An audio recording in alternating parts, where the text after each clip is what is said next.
Check this out, man. Check this out. You got hey, so goddamn, man. Hey, you guys know that we've been out here for like 15 minutes, right? Talking, thinking that you guys were tuned in, and the whole fucking time I didn't hit the fucking live button, man. I know, man. I know. I apologize, man. God damn. Stupid is stupid, man. I mean, I already did roll call. I shouted a couple of you cats out. I talked to Joshua. I talked to you, Joshua, fat ass Dave, Fernie. I told like 5 stories already, man. And Sandman's like, hey, homie, hey, did you hit the live button? Oh man. Hey, next time you run this shit, bro. It's all good, man. I've done it myself. I've done it with no one. With no one, just literally looking at the camera talking. I'm like, fuck, man, where's that red thing in the top left? Put myself on restriction, man. What a fucking dummy, man. Boxer went to go order some nacho and some more chata. Oh man. Hey, so like I was saying, let me just throw my little shit back since you guys missed it. So I was saying, man, as far as big figures and King Kong balls, man, we appreciate it. I mean, the the help you guys show us, the love you guys show us, man. You know, we appreciate it more than you guys know, for the simple fact that we understand that there's a fucking inflation going on right now. Everybody don't understand that. But we understand, man. So times are rough for everybody at the gas pump. There's some people that don't know what fucking a recession is, man. So those that don't know, let me give you a little bit of game. It's like when the prices go up at the gas pump, when the food goes up, when your insurance goes up, when everything goes up, when prices are inflated, man, that's called a recession. So as far as our raffle, we're gonna kick it around with you guys and see what you guys think. We're gonna get some feedback to see whether or not we're even gonna do it, because we know everybody's struggling right now, man. And we're not trying to squeeze blood out of a turnip. You know what I'm saying? But anyway, yeah, man. So anyway, go ahead and ask me that question again. We start from all over, man. Okay. So you've been dealing with shit at the house, bro. So what exactly happened? Oh yeah, that's right, huh? All right, so check it out. So what happened was,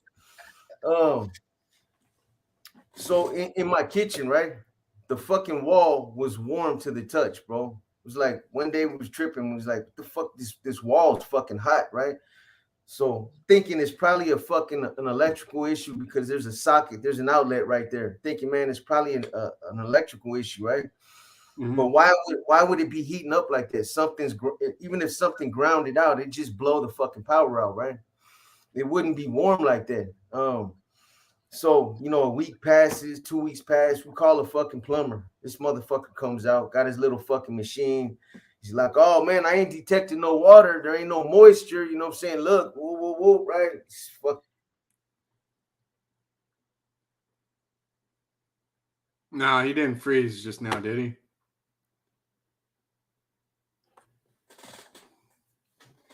He's frozen on my end. Is he frozen on yours, guys? You froze too. Okay, you're back now.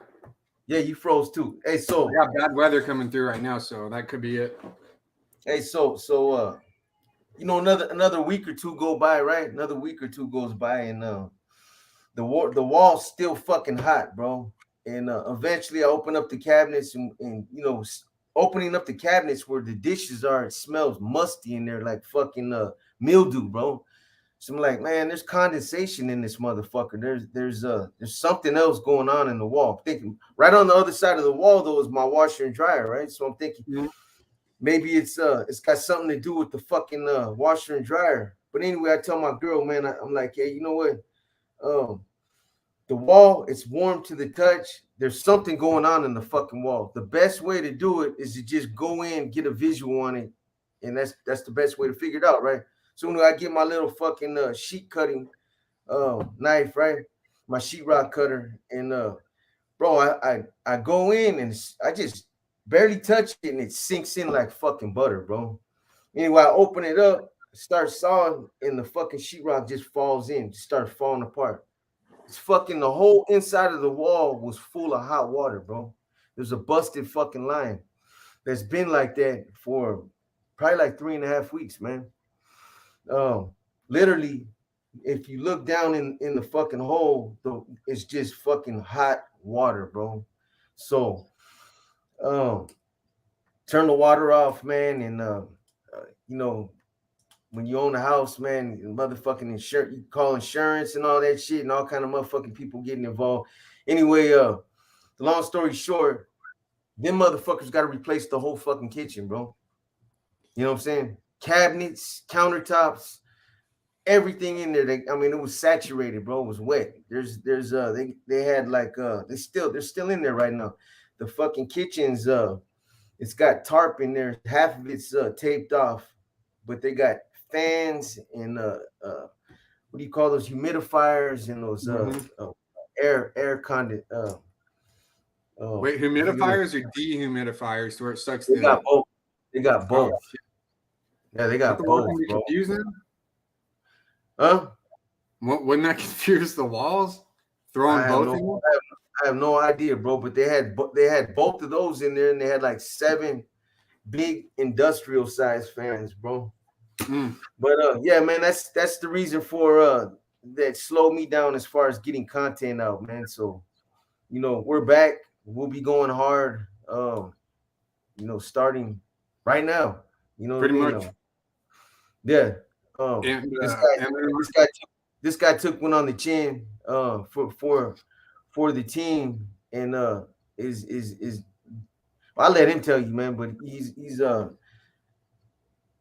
devoting, you know, all his full time towards the channel now. You know what I mean? So yeah. So basically, what's going on with me is I had a job working in a warehouse, and you know, fuck working humidity, bro.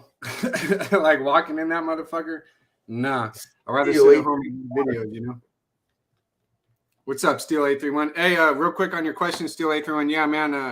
I talked to the homie and he said old lady got it out, so I'm just waiting on that shit, and then I got to send him his tracking. So everything's in the works, man. I got you on that. Yeah, man. Sorry about that mix-up, homie. That's the first time that happened. It was just a mix-up on the addresses. There were 6 of them, and shit. You know, there was so many shoes and shirts going different places that it just got confused, man. But your shit's coming to you, and you know, it just set you back a few days, bro. But apologies to you, homie. You know. Yeah, it's all good, man. Why you guys all you all assume I got fired, bro, on my day off by stealing boxes. You know, I'm not gonna incriminate myself, but why you all think that? And AG, you know what's fucked up, bro? My 6 months for the bonus was on the 2nd, but they said stay until the 29th and you can get it. And I was like, nah. Fuck you guys. They pulled the okie doke. They pulled the okie doke, bro. They want me there. All the fucking days they gave me VTO and all that stupid shit, man. Mob Entertainment, what's up, my boy? What's up, Daily City Norte? Shadow Pit, Everlasting Base, Gray Bullets. Yeah, tell Shorty I said what's up, and hey, I don't have nothing as far as audio on what Lucky did. I do have pictures of him apparently right after he made his choice to go that route. So yeah, that's where he's at. You know, you have it 100% correct. That's where he's at.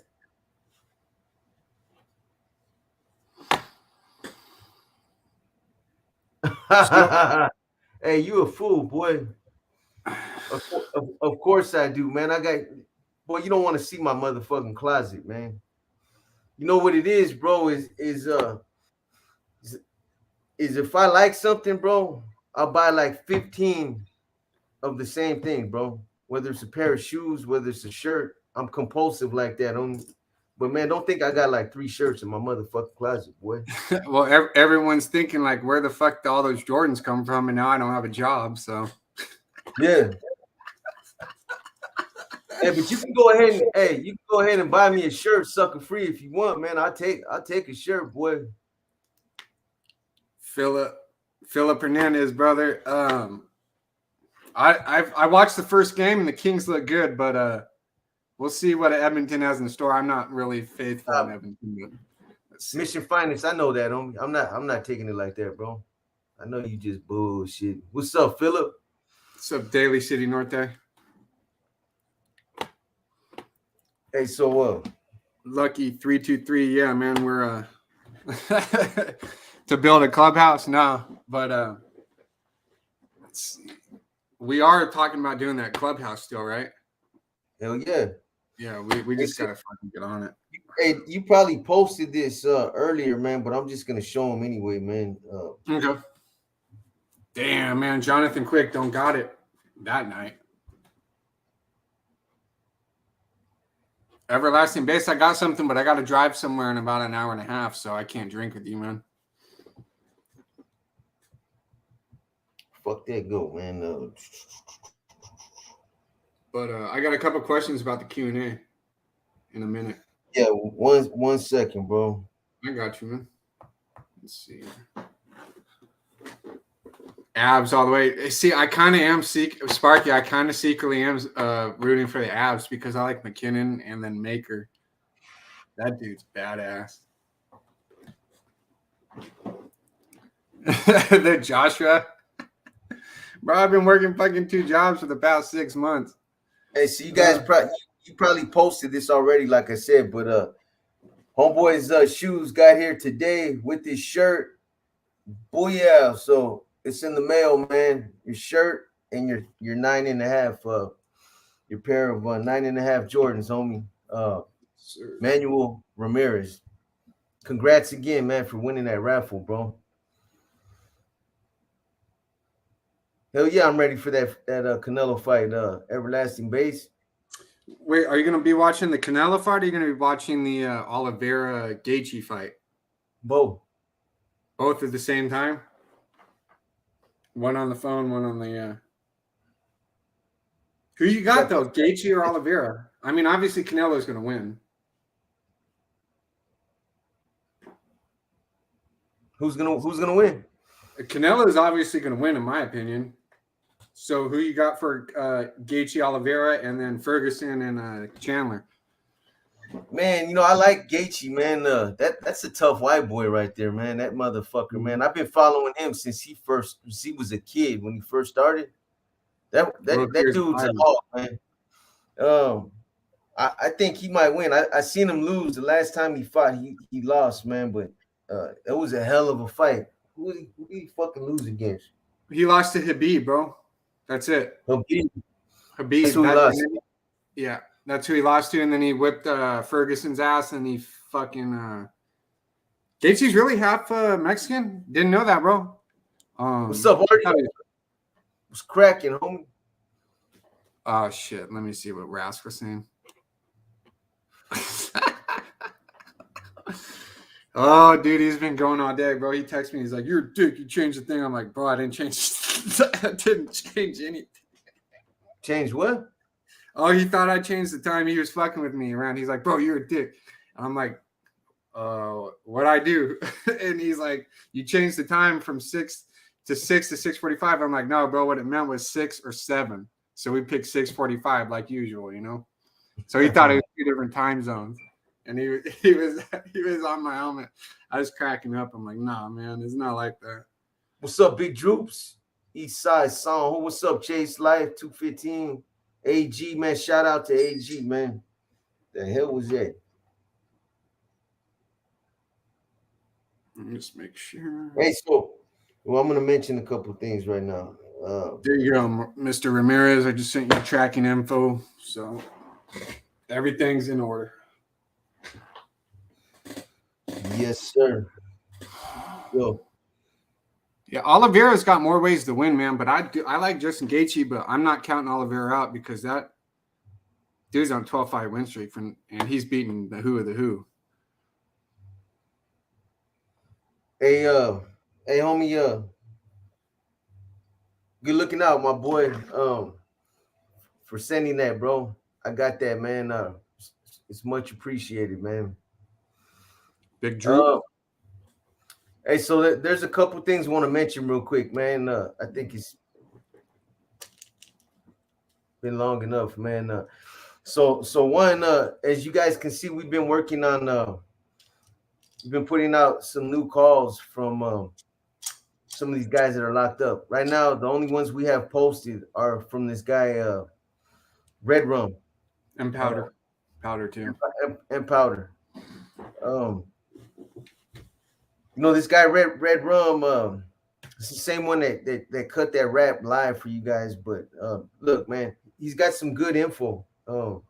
He's running a couple stories. One is about it's about the history of 25, some of the founders, and some of his personal experiences. Some things he talks about I didn't even know. Like, give you guys an example. I didn't know that Deuce 5 has something that's called, like, when you earn your bones within that movement, it's called earning your jersey, your number jersey.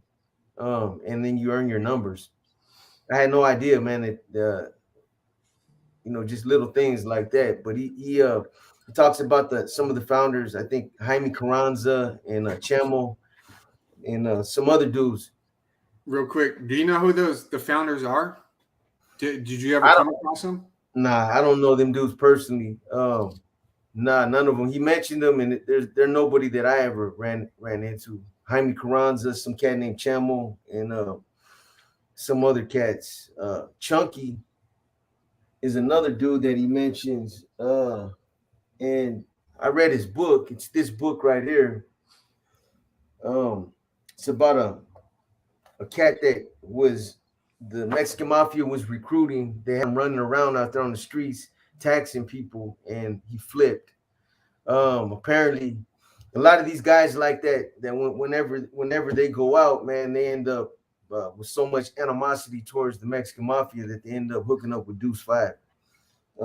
That's kind of what happened with Red Rum and this dude Chunky. But anyway, Chunky's the one that pulled Red Rum. He talks about that, and then he's got another segment that he's coining American Me Deuce 5, and you guys understand there's a twist to it as far as the movie and how it kind of correlates with Deuce 5, man. Check it out though. There's a couple other guys that there's a Crip from Long Beach. He's from Insane Crip. He's got a story. Uh, it's all due respect to him. There's nothing special about the story. It's a typical story. There's another guy out of Sacramento, Kyle. You guys might be hearing from him. Uh, Youngster end up getting caught up and catching more time, assault on staff, and some other dudes, man. But we're trying to put together a good roster. You guys might even be hearing from another guy named 50 that comes. These guys come out on other channels, on other platforms. So that's one thing that we're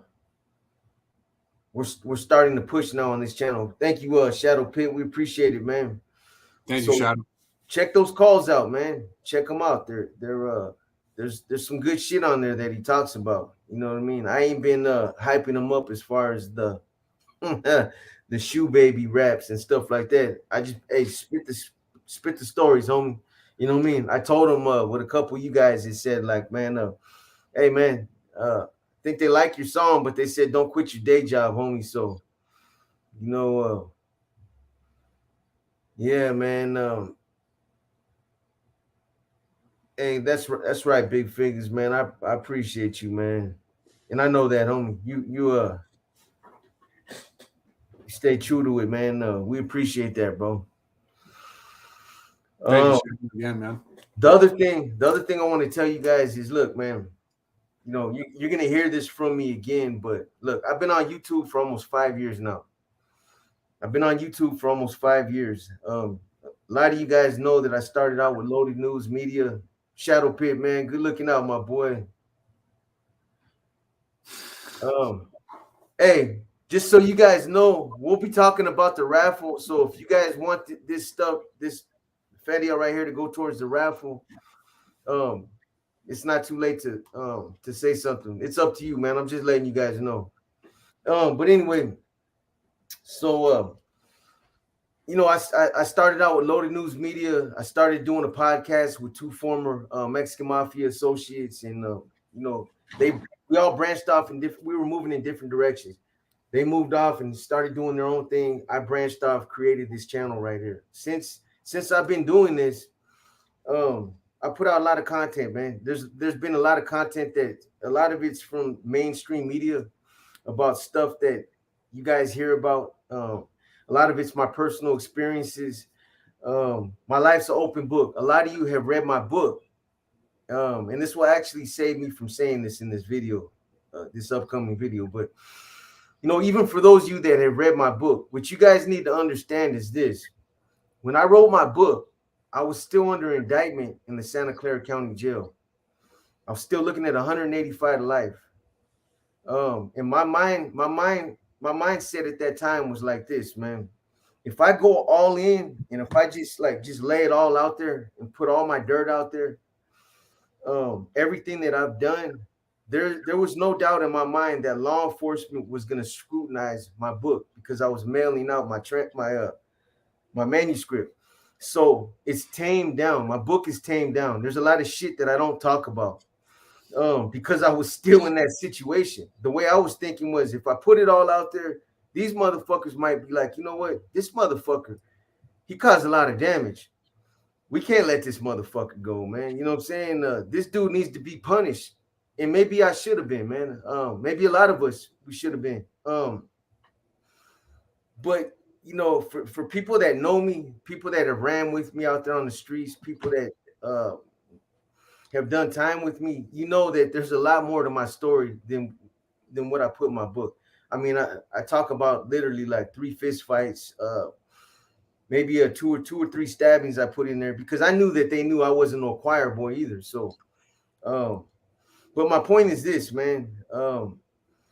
Since I've been on YouTube, I've done the podcast. I've done these with Sandman. I've done the lives. We've done the premieres. I've put out content. But what I haven't done, I was thinking about it the other day, man. I'm not saying that I am gonna stop doing YouTube. I'm still dedicated to putting out content, to creating more content. We're still going hard, man. But you never know when I'm gonna pump the brakes down the line. You never know when it might happen. But before that happens, what I want to do is something that I've been waiting to do, and that's to tell you guys my story directly from me, just me telling you my story.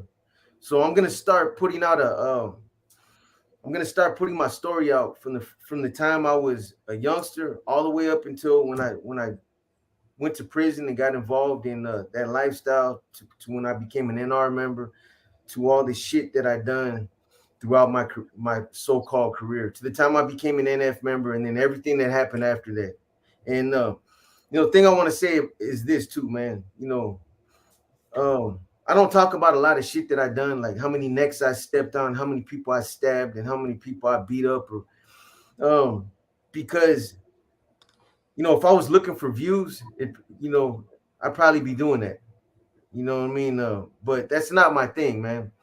My thing is to be as transparent as I can be, the way that I've been since I started doing this shit. When the views are down, I don't switch it up. I don't start fabricating shit, man, like other people do. That's just not my thing. But if I'm gonna tell you guys my story, if I'm gonna be honest with you and tell you all the shit that I've done throughout the years, I gotta give you the dirt too, man.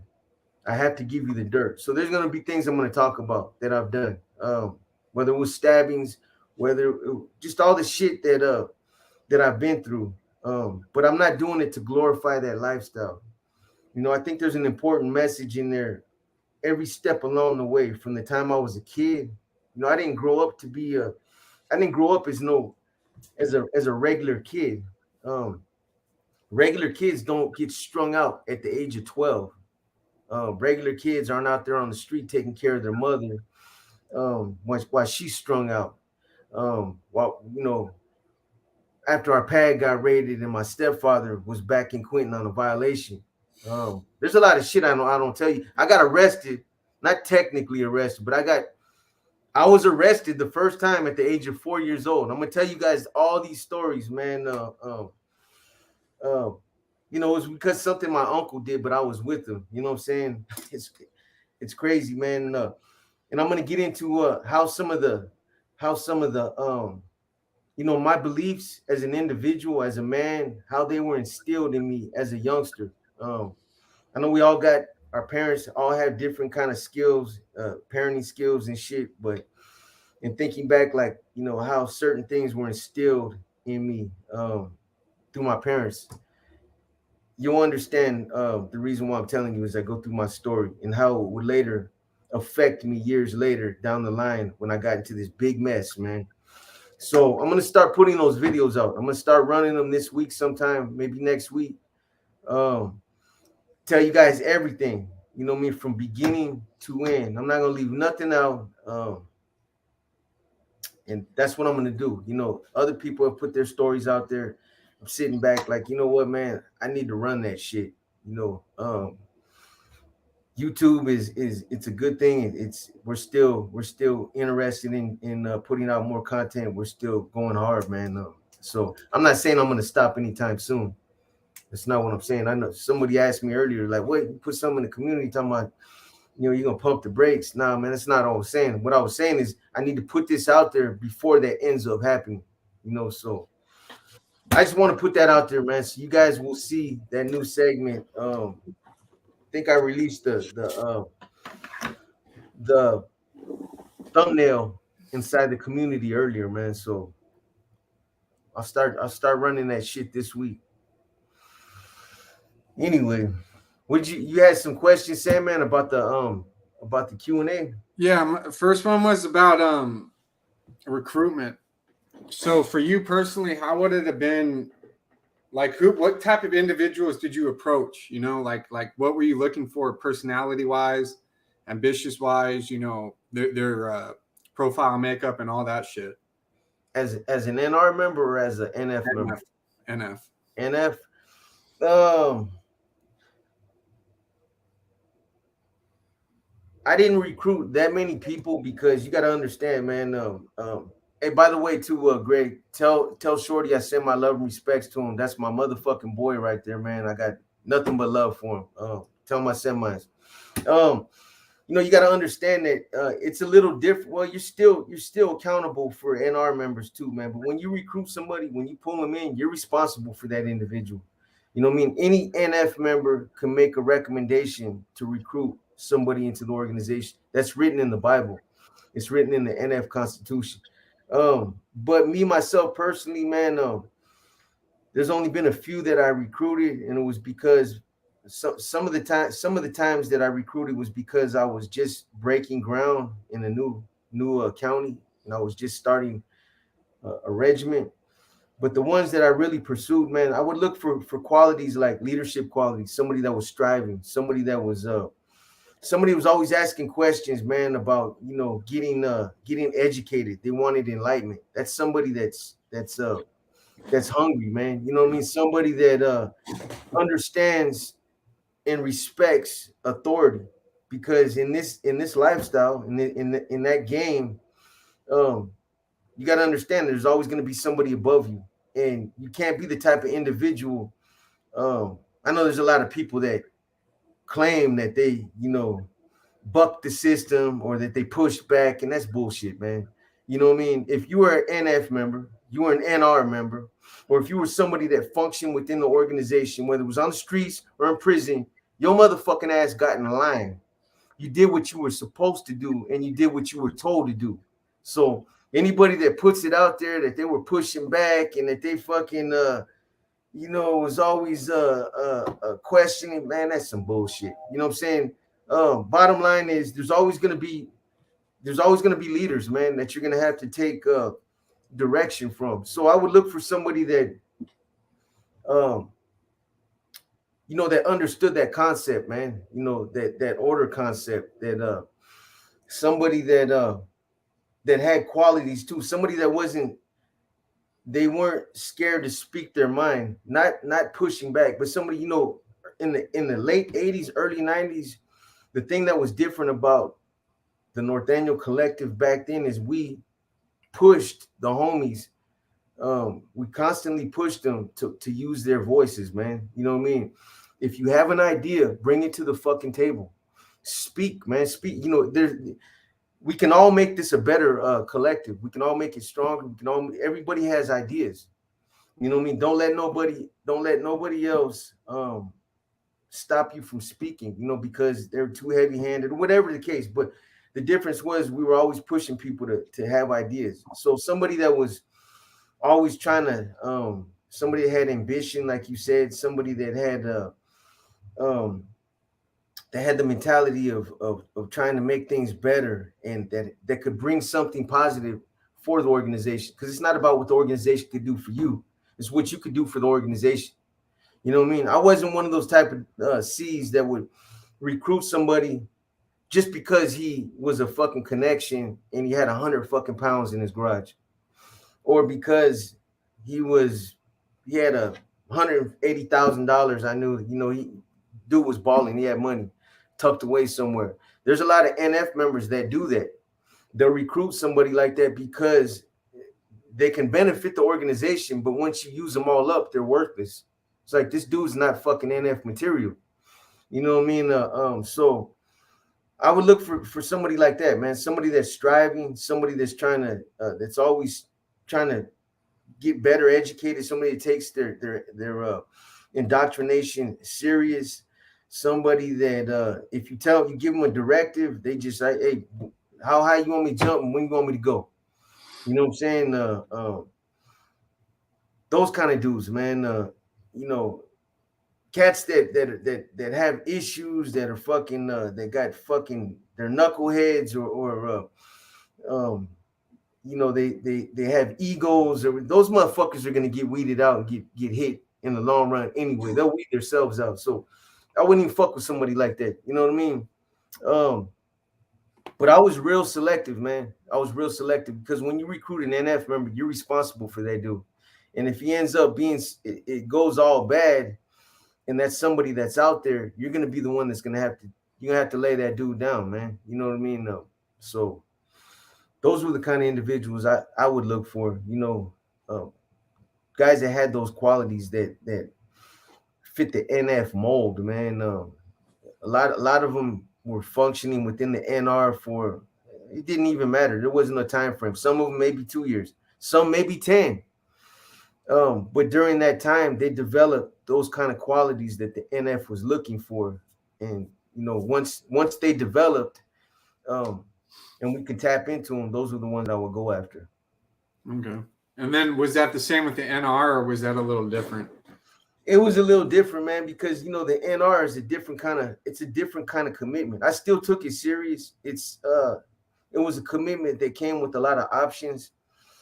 Um, being behind the walls. When you're behind the walls, you're basically you're active. Once you hit the streets, you had the option to pick up a lunch pail and go back to doing whatever the fuck you did before you went to prison. You know what I mean?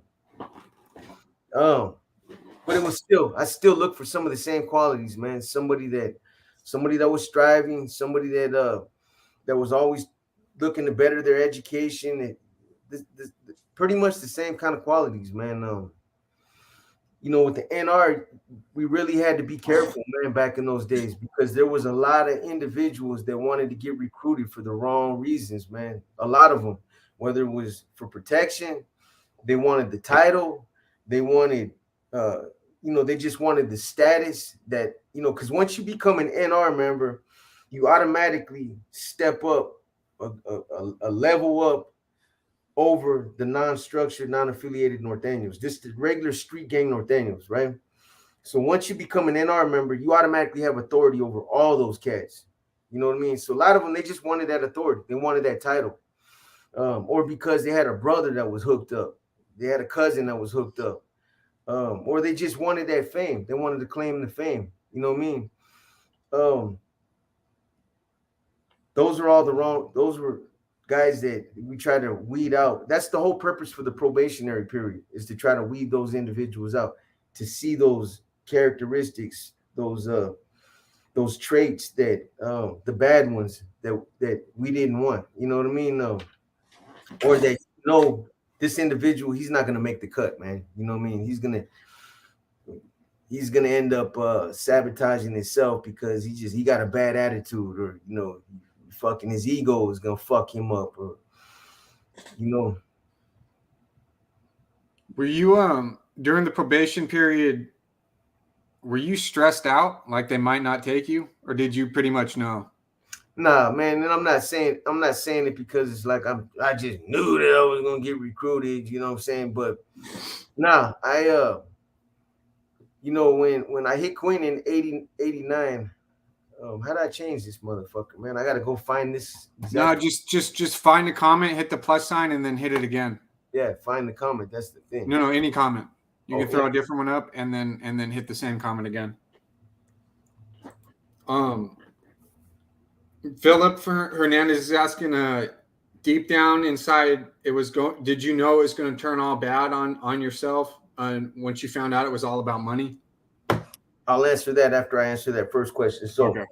uh, the first one. So in '89, when I was first approached by the NR, and again, I'm gonna be talking about all this stuff, but I got approached by Paul Alavencia and some other cats from San Jose, and they the way that it all kind of happened, man, is somebody else had mentioned that I was a good prospect. You know what I mean?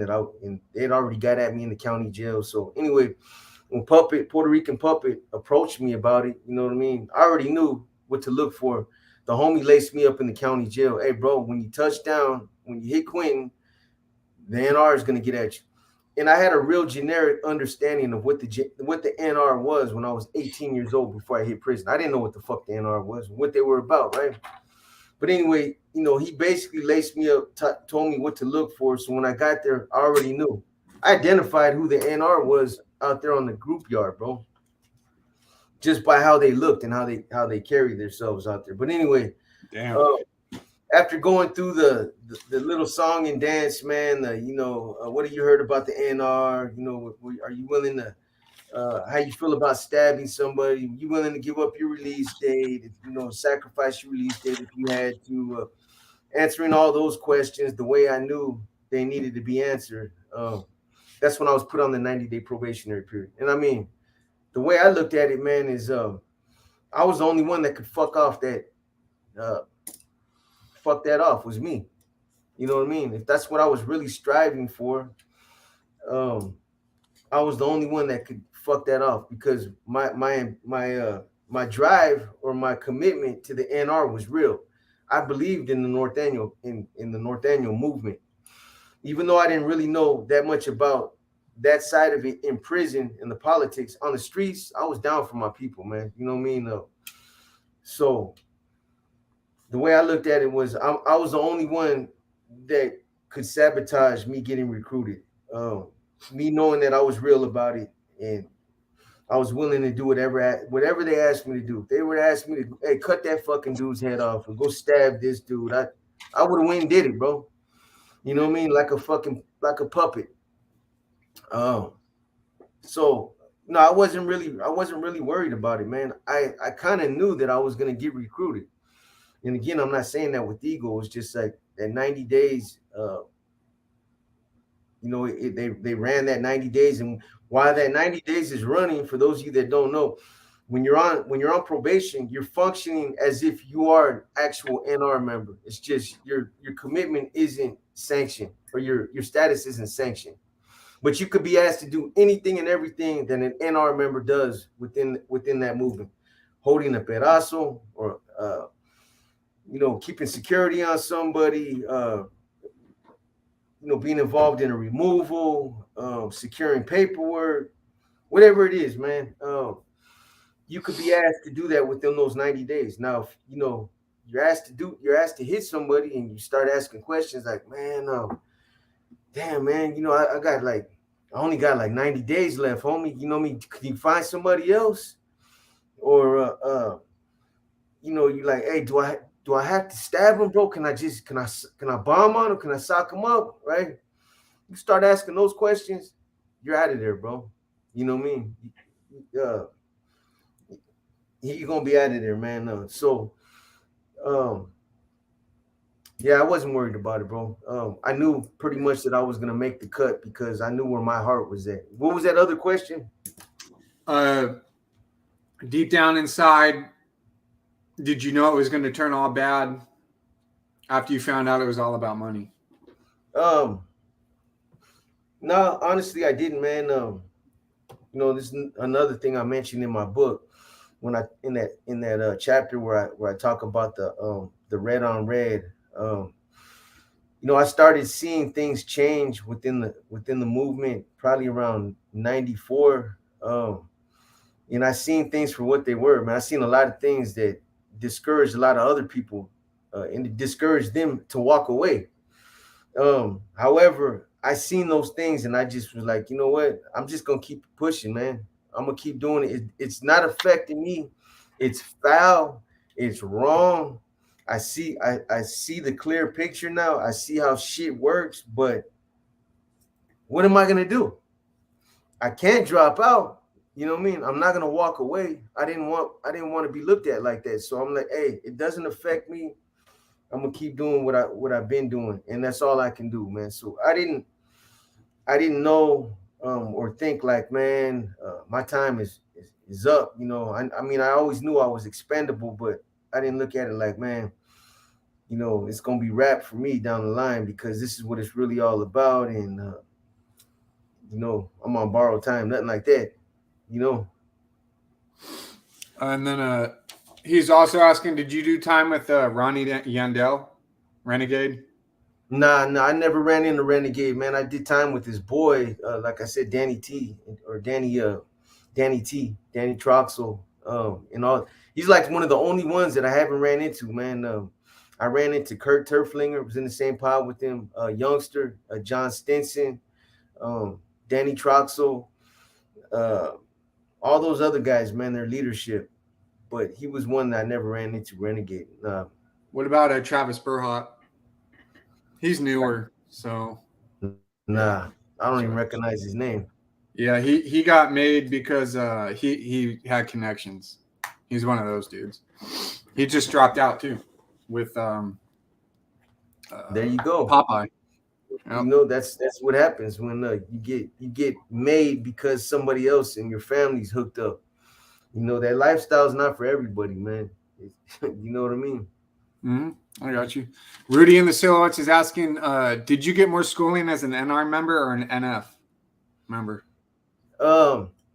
Both, man. It just consisted of different schooling. The NF schooling was more intensive, and it was geared more towards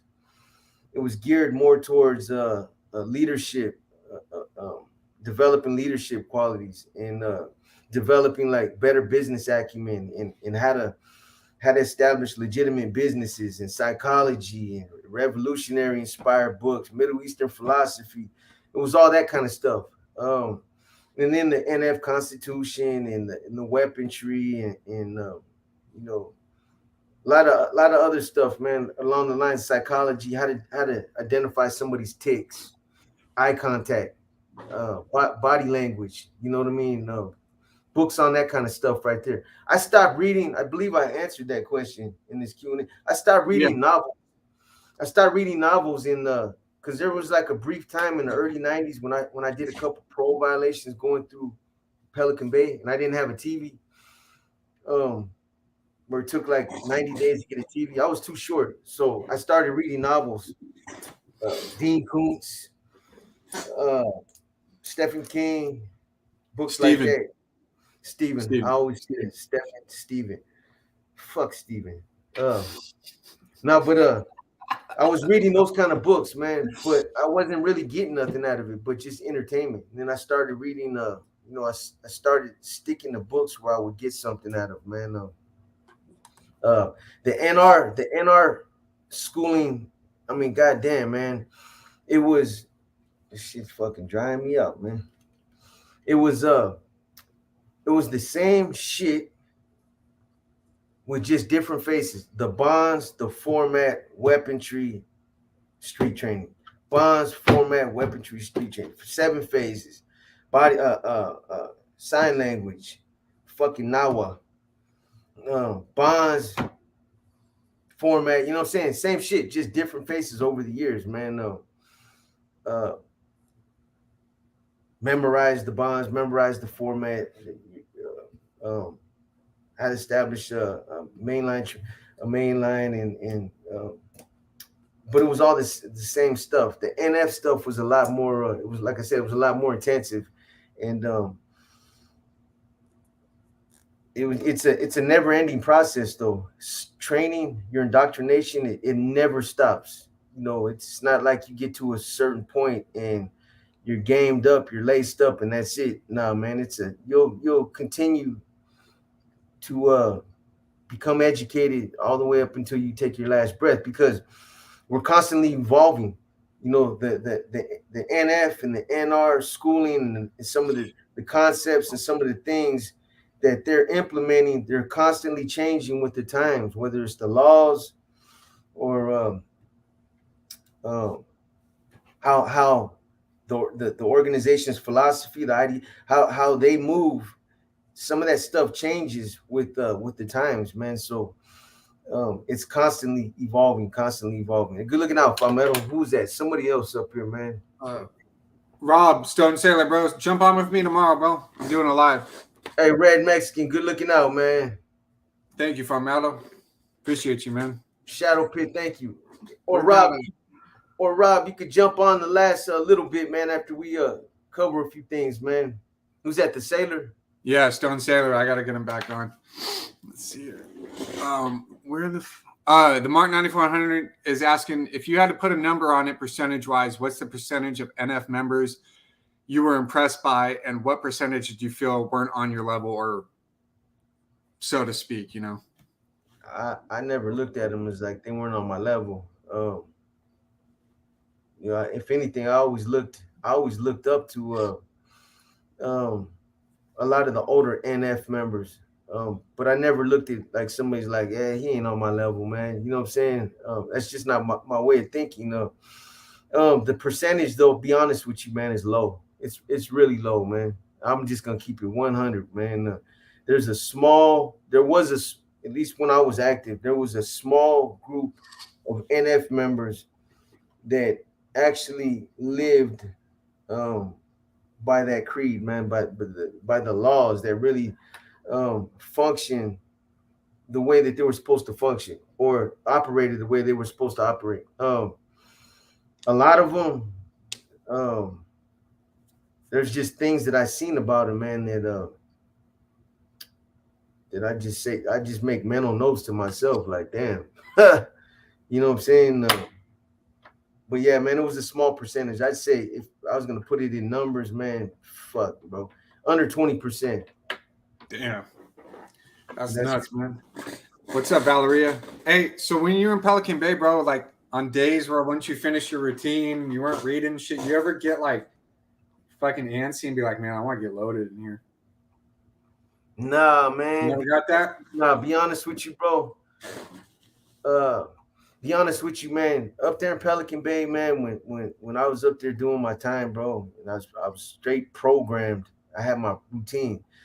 My high was working out. That euphoric feeling I felt after getting a good workout. Fuck no, I didn't want to put no drugs in my body. It was like wouldn't even think about that shit, bro. I lived for that euphoric feeling that I would get after getting a good ass after after whether it was a good ass burpee routine or a good fucking arm routine, arm push up routine. That feeling you get right after you fucking take a bird bath and your cell's nice and clean and you're getting ready to eat that motherfucking sandwich that you had up on top of the fucking light. It's all melted. The cheese is melted. That's the bomb right there, man. That's like it's the best, bro, for real. That was my high right there. I couldn't even think about like doing some dope up there, man. You know what I mean? when you're on a good one like that, and you've been down for a while, and you're healthy, it's the last thing you fucking think about. At least me personally, you know. Your thoughts leave your brain. So what do they call that? A runner's high out here? They call it a runner's high where you get all the endorphins going. I've heard of that before. Yeah. How you doing, Valeria? What's up, homeboy? Homeboy 1083. What's crack a lacking? No. Pony Look has asked a couple questions, but this one, he says, "What are your thoughts on Brown Bob and how he ended up?" It's fucked up, man. It's fucked up. You know, there's my whole perspective on dudes like Brown Bob is this, man. It's like this. Brown Bob, you can even take Jomo. He's another one. Um, Dudes that have put in years of honorable, want to call it honorable service within their criminal career of being an NF member or functioning. Those dudes that have functioned for so many years and then get to a point in life where they just want to be a grandfather or they just want to be a father. Let them fucking go, man. Let them go. Why not let them go? Think about think about the adverse effects that it has. For one, if you have these type of consequences, man, where dudes know that, you know, I can't serve like this organization. Why can't these motherfuckers serve the organization and serve the movement, you know, as long as they want, and then tap out in honorable good standings when they want? Because when you force them, why would you want to keep somebody functioning that doesn't want to function no more? The drive is gone, but he's only doing it out of fear of getting killed. You can't trust somebody like that. Their heart's not in it no more, man. Yeah. So why not let them go? So it, what ends up happening is they put a green light on him, like Brown Bob. So then you get Bad Boy, you get Dreamer, you get Chuco, you get Rudy, and Beto. You got 5 individuals right there. They all got life, or or one of them got killed, and so there's 5 more fucking homeboys that got fucked off behind was just a Yeah, in bad, politics. yeah. Beliefs. And then there's a bunch of other people that were affected in other ways by that whole case, man. Brown Bob's family. I mean, seriously, think about it. Like, it's not It's not beneficial. science, man. Huh? It's not beneficial to the Exactly, man. I mean, explain to me though why not let somebody like that go on in life when they're like, hey, Brown Bob, you know, if he's like, hey man, look, man, I'm 50 something. You know what I mean? I got a family now. I'm a grandfather. You know what I mean? Hey, I've done my thing. I've kept it solid, but it's time for me to go, fellas. You know what I'm saying? I'm you know, I want to go in another direction now, man. I served this organization the way I was supposed to, and it's just time for me to do something else, man. Why not let them go? I Instead, agree with that. instead, right? These organizations are like, you know what? Let's kill him, man. Let's kill him and let's make an example out of him, because you know this has to be fucking binding for life. It's got to be a lifetime commitment. Um, I don't want somebody functioning around me that doesn't really want to be there. Their heart's not in it. They're scared of us. They're like, I'm only here because you motherfuckers will kill me if I fucking lay it down, or because I'll be considered no good, and then I had to watch my back for the rest of my life. Jomo's another example. Here's somebody that wanted out of the life, but um, instead of letting him just walk away because he knew what the consequences were, he goes to the FBI and says, "Look, I want to fucking cooperate because I want to get out of this life." So what does he do? He goes and brings down the whole Salinas regiment. He goes and wears a wire. Yep. You know what I'm saying? Goes and wires up, and he goes and brings the whole regiment down. Now, had there not been those policies, he would have just went on with his fucking business, man. He'd have got on and did his thing, man. But I don't know if somebody can articulate an intelligent answer and tell me why. I don't Uh, know what I don't know what that who's that. I don't even know what you're talking about, but um if somebody can articulate an intelligent answer and let me know why and how it benefits, why keep them around? So you're gonna have these people. They're gonna say, well, they have knowledge of our criminal, some of our criminal activities. So what? They fucking have knowledge any motherfucking way. They're not hard drives. You can't erase that shit. You know what I'm saying? No, but I don't know, man. It's a crazy policy that I think a lot of these organizations, whether it's the NF, the Mexican Mafia, the Aryan Brother, the only one that doesn't push it is the BGF. They don't give a fuck. You know, But those cars have kind of always had that belief where if a man doesn't want to be there, you can't tell a man what to do. who the BGF? Like, well, I don't know about the BGF, but like the Crips, the Bloods, the black cars, all that shit. Like, if they want to walk away and do what they want to do, who are we to tell them what to do? Type deal. Right. There's a different mentality there. That's what I'm saying. But Okay. these other organizations that push that emphasize that's just one of their policies that they won't they won't bend on. The NF, the Mexican Mafia, and the Aryan Brotherhood. That's what I'm saying. Those three are three examples. You have other ones out there, all kind of other criminal organizations. But what I'm saying is the BGF. They're one of the ones that don't do it. You can be a honorable a BGF member, and you can go to prison in 1986 and get out in 1994 and go on living your life out there in the streets for 10 years. And in 2004, you go back to prison. They're not going to green light you. They're not going to say, where you been? You ain't tapped in. You didn't function on the streets. They don't get down like that. You're going to be embraced. But these other guys, man, they keep tabs on their manpower. It's a topic that I'm probably gonna cover in the near future. Let's see if somebody else covers it, man.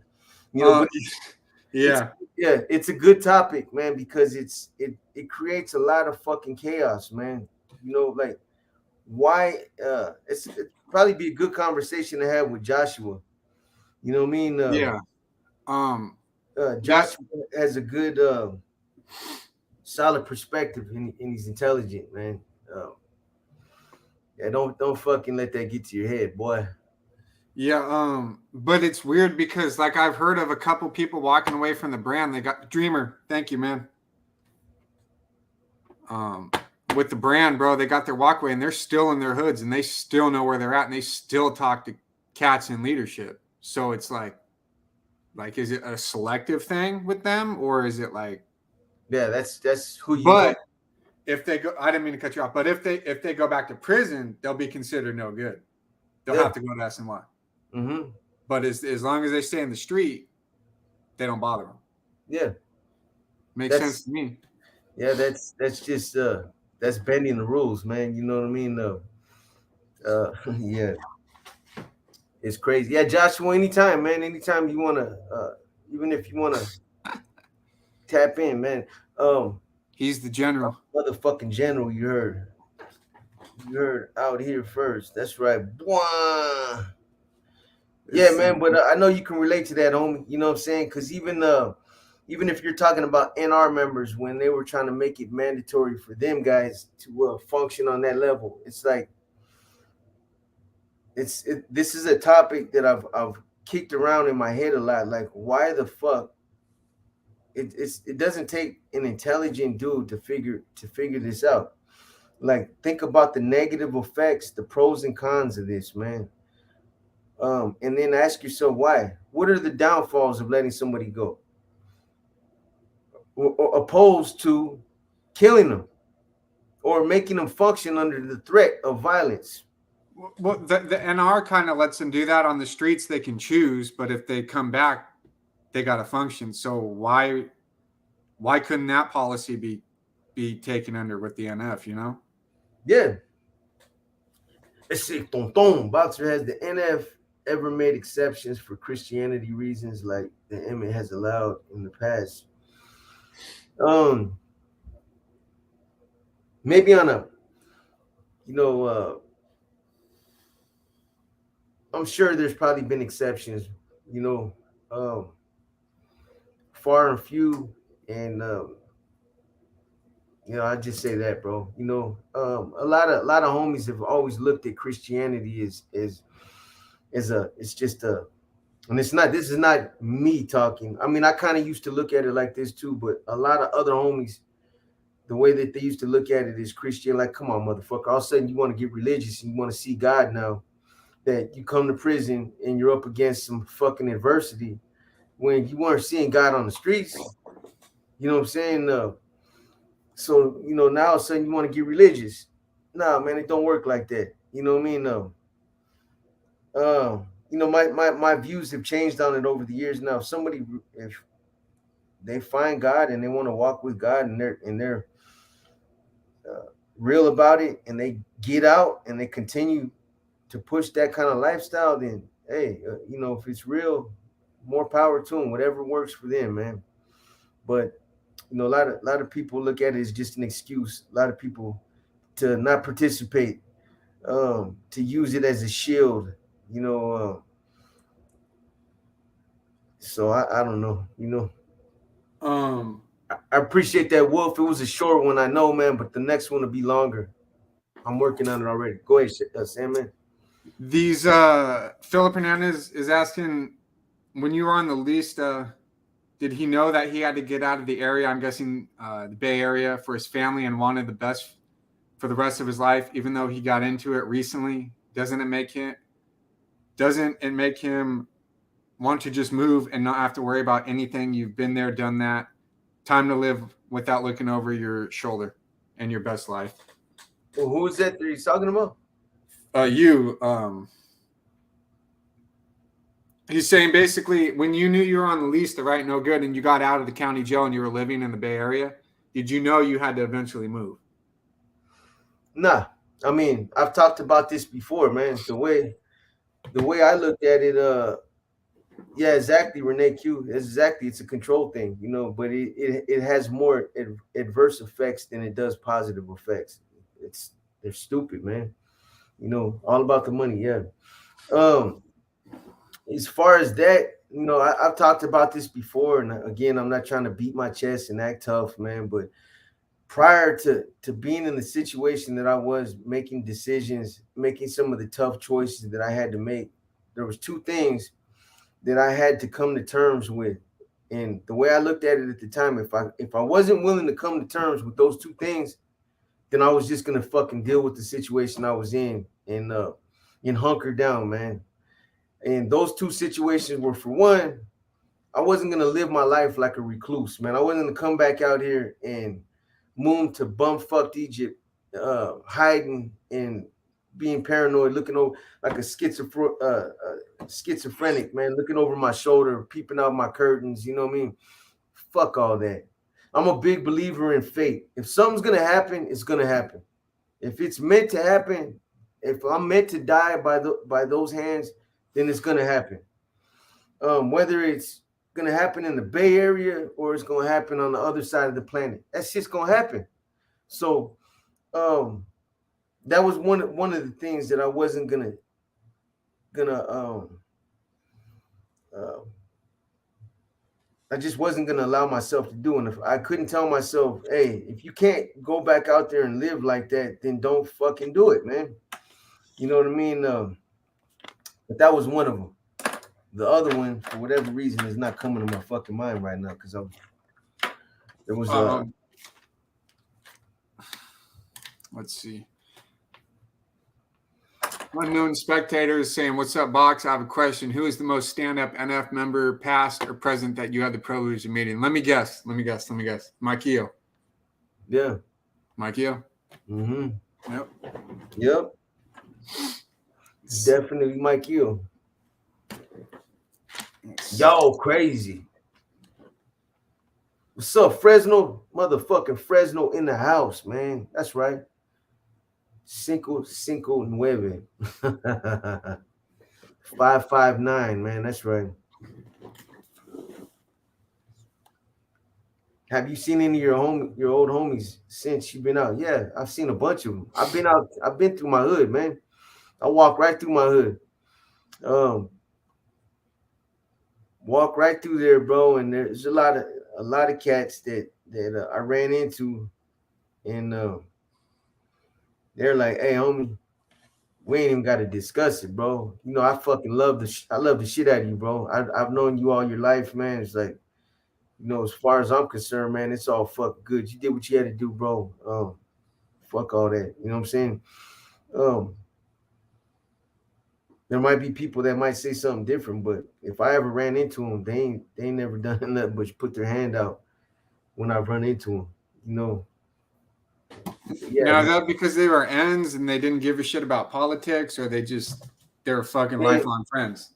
man, look, 90% of the time, bro, motherfuckers don't care about politics out there on the streets.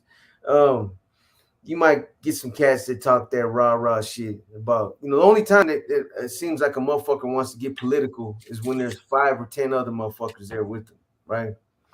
Other than that, standing on their own, I haven't ran into, and it's not that there ain't one out there, and it's not that there ain't some solid homies out there like that, but there ain't some homies I ran into that have been like, hey, you know, you got this coming, bro. Let's do this, right? Let's do it, bro. You know what I'm saying? Let's fucking you already know that you shouldn't be out here, and you know what time it is. I'm active, bro. Let's get it in, homie. You know what I'm saying? I ain't ran into them. They're out there, like I said, but I just ain't ran into them. You know what I'm saying? But Well, like I said, tell the other night. 9 times out of 10, motherfuckers, they'll be the first ones. You know, when I first came out, I talked about this before. I had a chip on my shoulder. If I caught somebody looking at me sideways, it didn't matter who I was with, what I was doing, I'd spin off and go over there and confront them. Like, what's up, bro? You trying to be a hero? Like, I've seen you looking at me, bro. You know what I mean? Nah, bro. I ain't tripping on all that, homie. I'm with my family, bro. Oh, okay. All right. You know what I mean? 9 times out of 10, that's what cats do out there, bro. I'm not tripping off the prison politics, homie. I'm out here living, bro. You know, again, man, there might be people out there that might feel different, but I just ain't ran into them. Gotcha. Not the cats I knew, bro. Not the homies I knew from my hood, at least. Yeah, I mean, it makes sense too because you've known him your whole life. So, um, here's another name. Let's see if I can't fuck it up today. S.A. Tonten. Yeah, owner. Yeah, Gia owner. Yeah, it can get real fast. You're right. It's the tonton. Yeah, he was asking, do you think Mad Dog deserve a general position over Skip?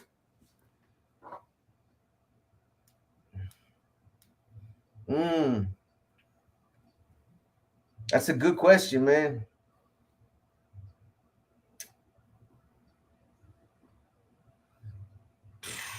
I mean, technically, bro, Mad Dog has been around. They both been around for a long time, man, and uh, they're both true believers to that shit, bro.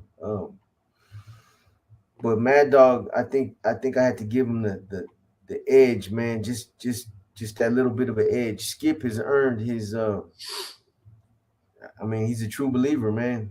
He's given his life to that game. It's real. You know, he's proven that. You know, does that make him general material? No.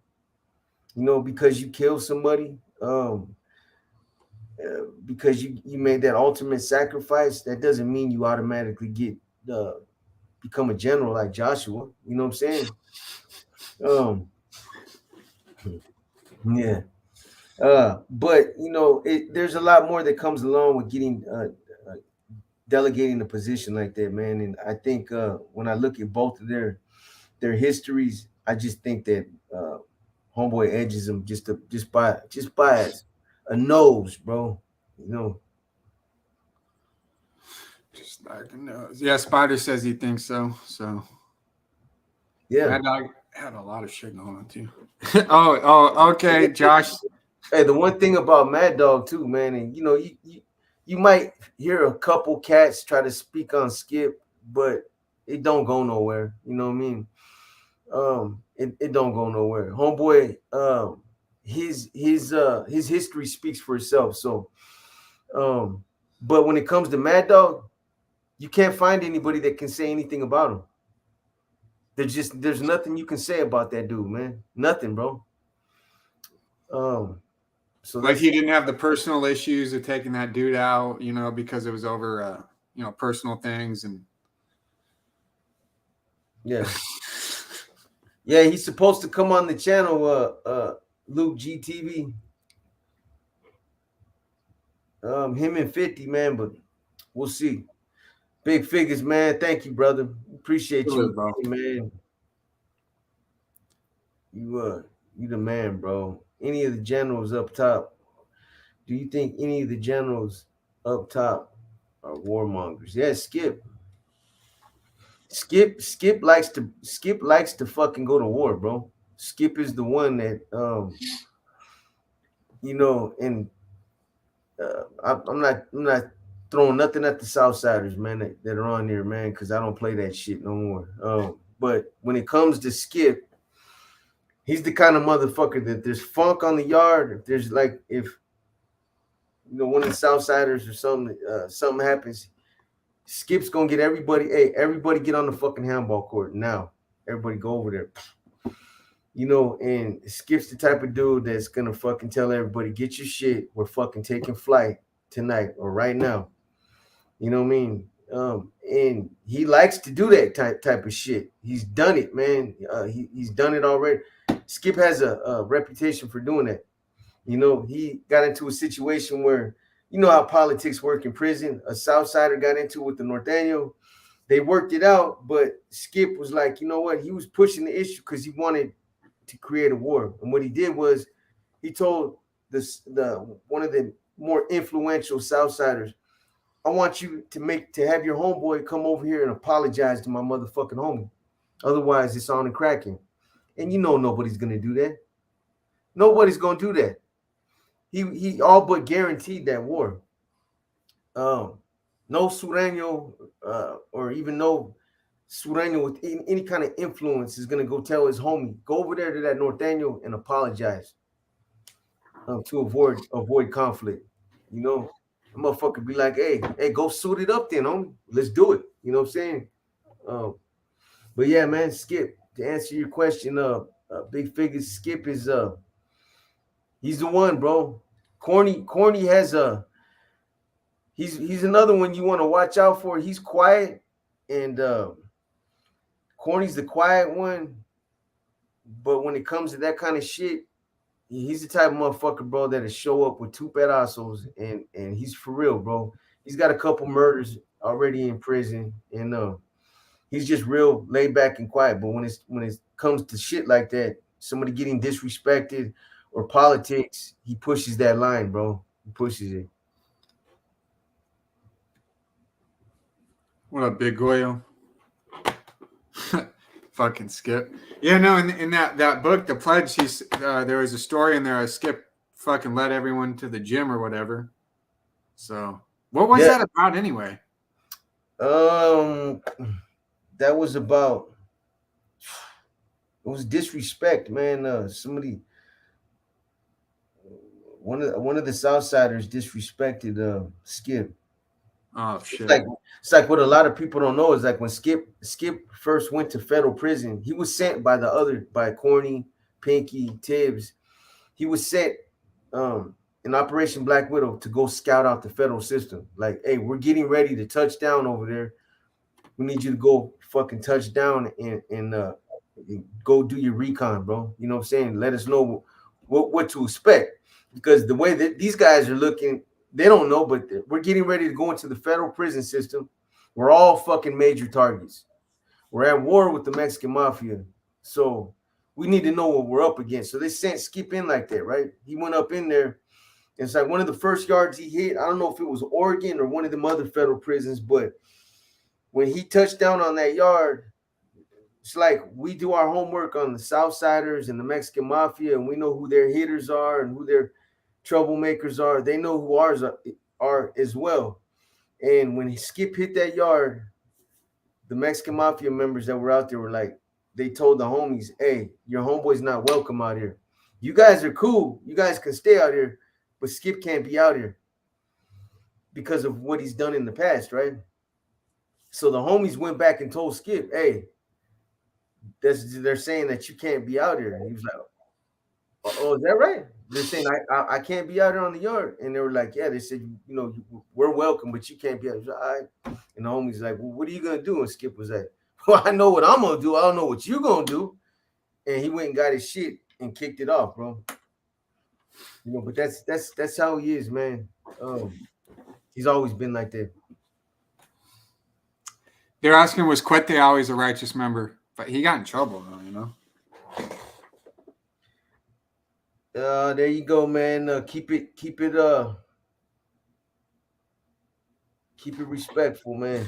What happened? They were asking, was Quete a righteous member? I mean, he did get in trouble, but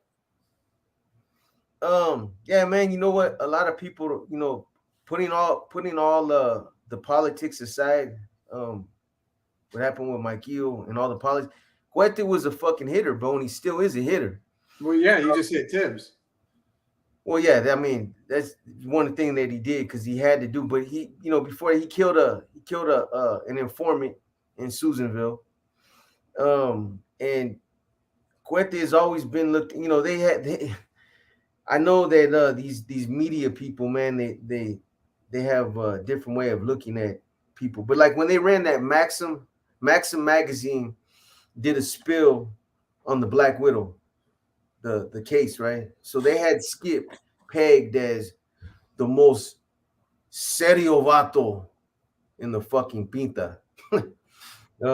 Was not Skip, Quete, because like the way he conducted himself, I'm pretty sure he's ex-military. I'm almost positive. Yeah, he is.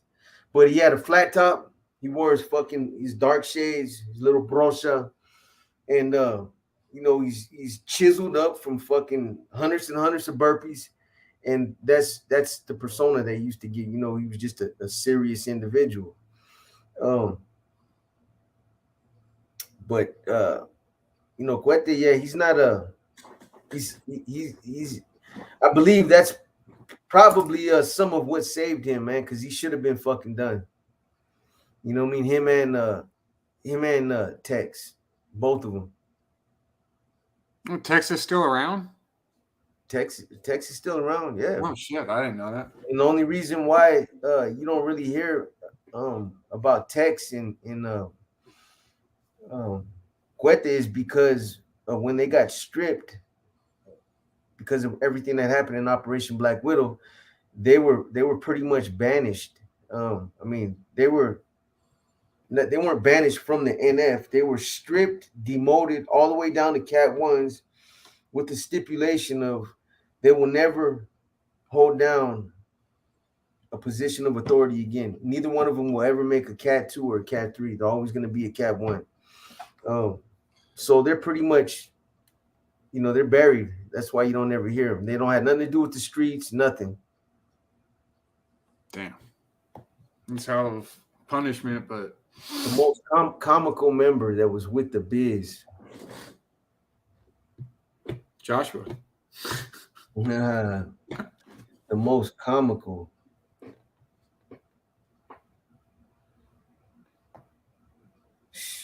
I don't know who that would be, man.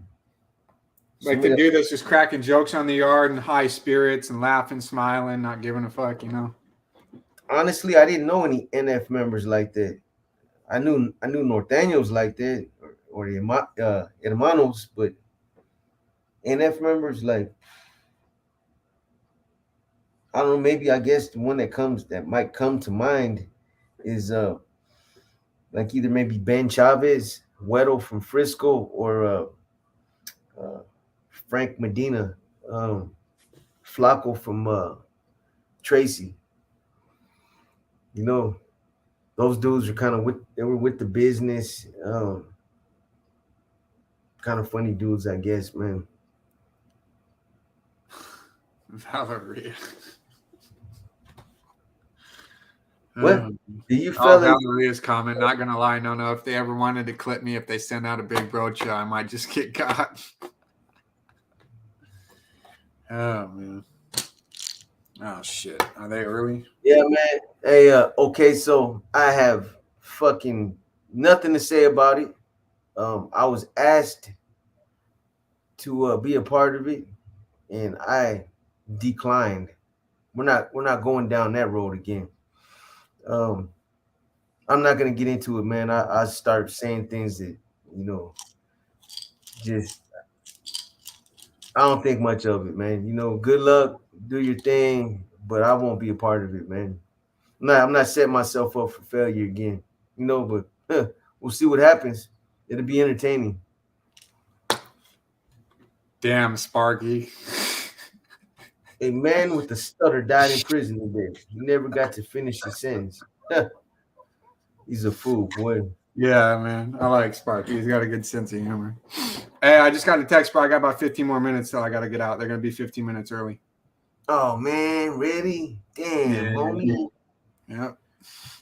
Go ahead. Do your thing, man. No, man. I'm on till I got to go. It's part of the agreement. Let's see. I'm just telling you. I'm not tripping. Whenever you got to go, man, do your thing, bro. Joshua, if you want, you can hop on for a few minutes, man, when he bounces out. That'd be a good one. Then you guys can talk to then. If you got something you want to add on to whatever you had a question about. Short and simple, decline. Yeah, big figures. Just like that, homie. Oh, Josh. We're not going there, man. You see what Josh said? It's that kind of shit that got you fired from your other job. Yeah, well, if you ever knew when I was working, it's hard to get a hold of me because I was doing a good job. Let's see. S1, Jordan's all day, bro. The company. Josh, you should take that as a compliment, homie. Like the saying goes, you can tell the quality of a man by the company he keeps. A wise man once said that. Yep. And San Fran 415, bro. Yeah, he's been on me since this is what started it. You know how I put the thing up in the community post, dropping between 6 and 7? I put 6/7. He thought I was saying 6 o'clock, but 7 o'clock in a different time zone. So he's been all pissed off at me because he read the fucking thing wrong. Oh, man. Probably, I say. Probably, man. Let's see here. Nah, you know what, man? Danny, 18th Street and MS, man, they had a real similar stilo about them, man. Seriously, it was. I don't know how to explain it. Just they had a real similar stilo. But aren't they from El Salvador? Both of them? Mm-hmm. I mean, that kind of explains it to me, Well, somewhat, but there's more than just El Salvador. I mean, not everybody came from El Salvador. You got cats that grew up in Southern California that claim 18th Street, never even been to El Salvador, and cats that are from MS that's what they started claiming. But for whatever reason, they do have a similar stilo about them. Even the ones in the city that were out there by 19th Street. I don't know what it is about those two cliques, man, but there was a lot of similarities about the way they were, man. Like leadership structure or just I don't know. It wasn't so much the leadership structure. It was just their style, man. Okay. You know what I mean? No, you're going to need a few of them, bro. Let's see here. Where'd that one go? There's one back up here. This motherfucker crazy. Get at me on the bat phone.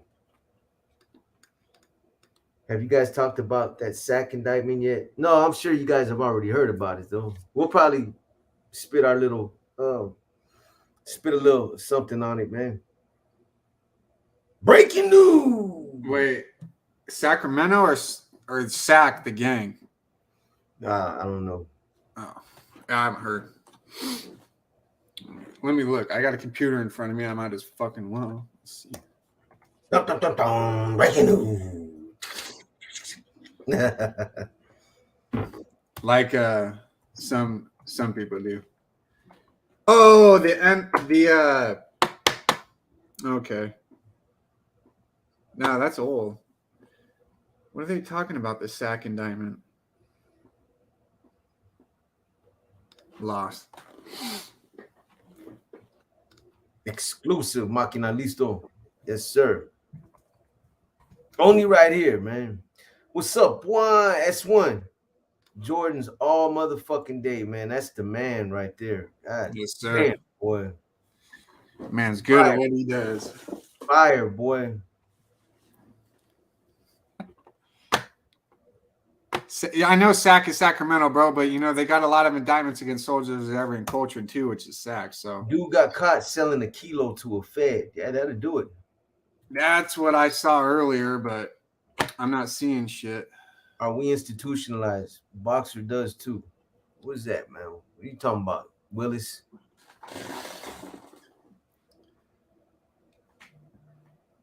Hell yeah. You're institutionalized when you always sign a birthday card. CR. Con respecto.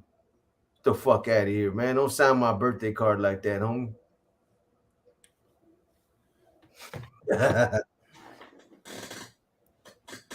You know what I'm talking about, Joshua?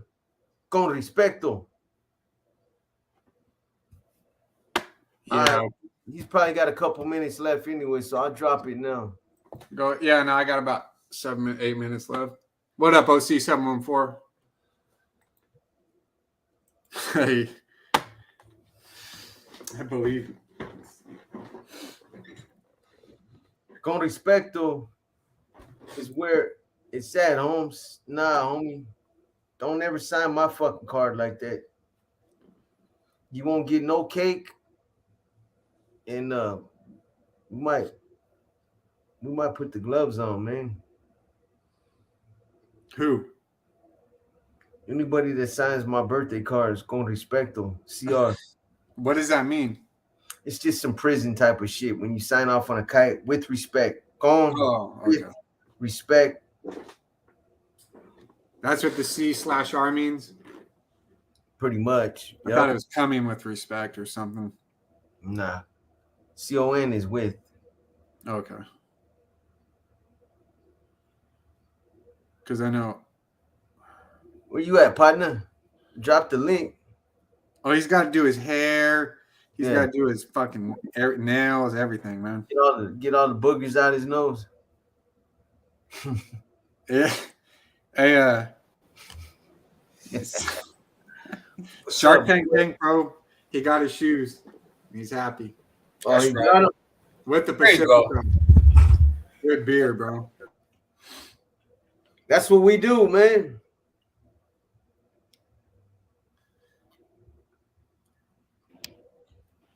There we go. What's up?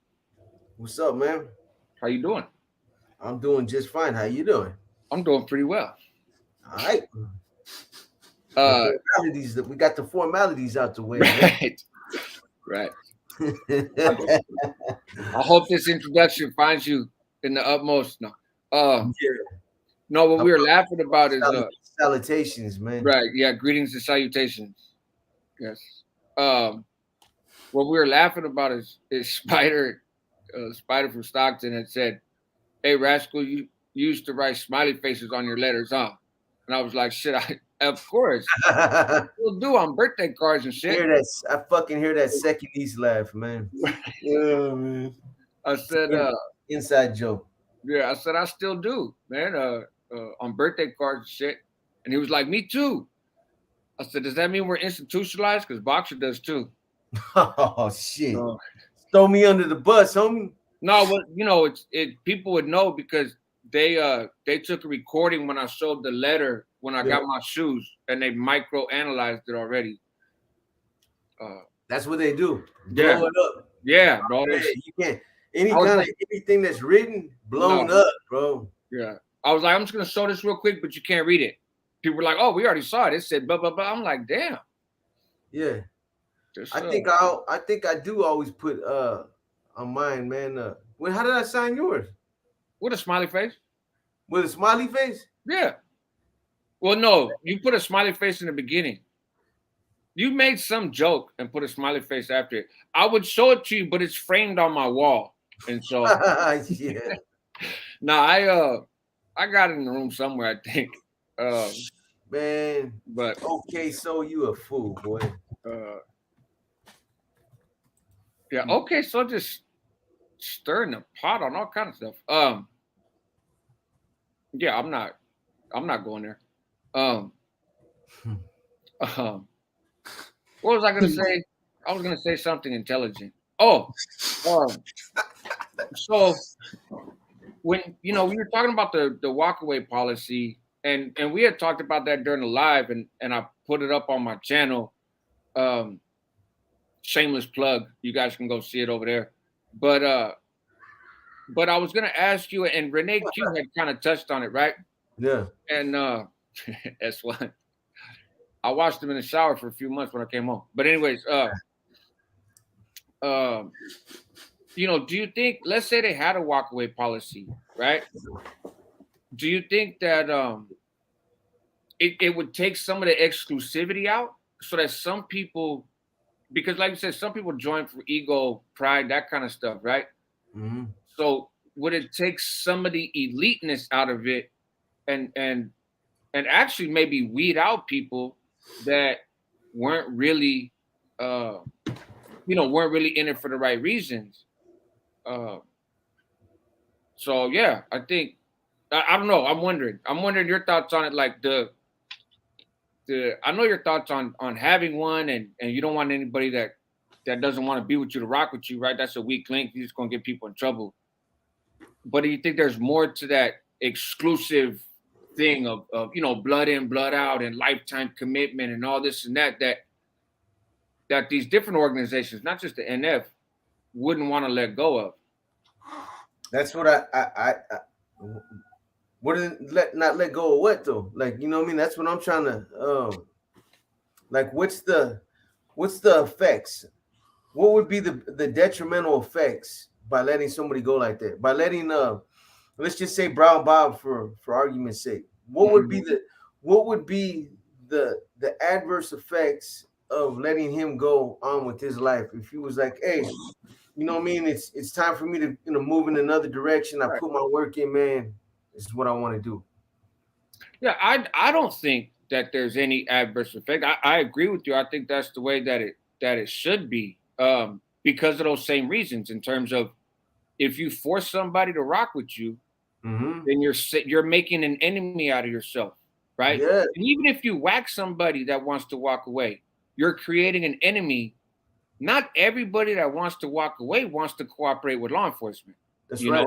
A lot of them just want to walk away, but their only safe way, as far as they know, to walk away is to work with law enforcement. You know what I mean? Yeah. And so no, I'm not arguing that there's a rational reason not to, but do you think that if they did, and they take some of that, actually maybe flip it around the other way, if they did, and they had a walkaway policy, it could actually benefit them in another way. Not that I'm in the business of benefiting prison organizations, but it could benefit them in another way, in the sense that a slight level of that prestige goes away. And so the people that are just in it for the title and just in it for the attention and everything else may be less inclined to sign up, right? Because then it's almost like how the hermanos were supposed to be. It's the same concept, and a lot of C's come from being hermanos, so cats would just stay bros or whatever. Hey, real quick, what about the something like the Italian mob, where they shelve people like Martin 9400? I forgot about this, but the mob used to just put people, if they got too old, they become consiglieres, or they become advisors. Yeah, that happens already. That's the whole concept of semi-retirement, which they don't really. I mean, they still acknowledge it in some sense, but I mean that's the whole thing.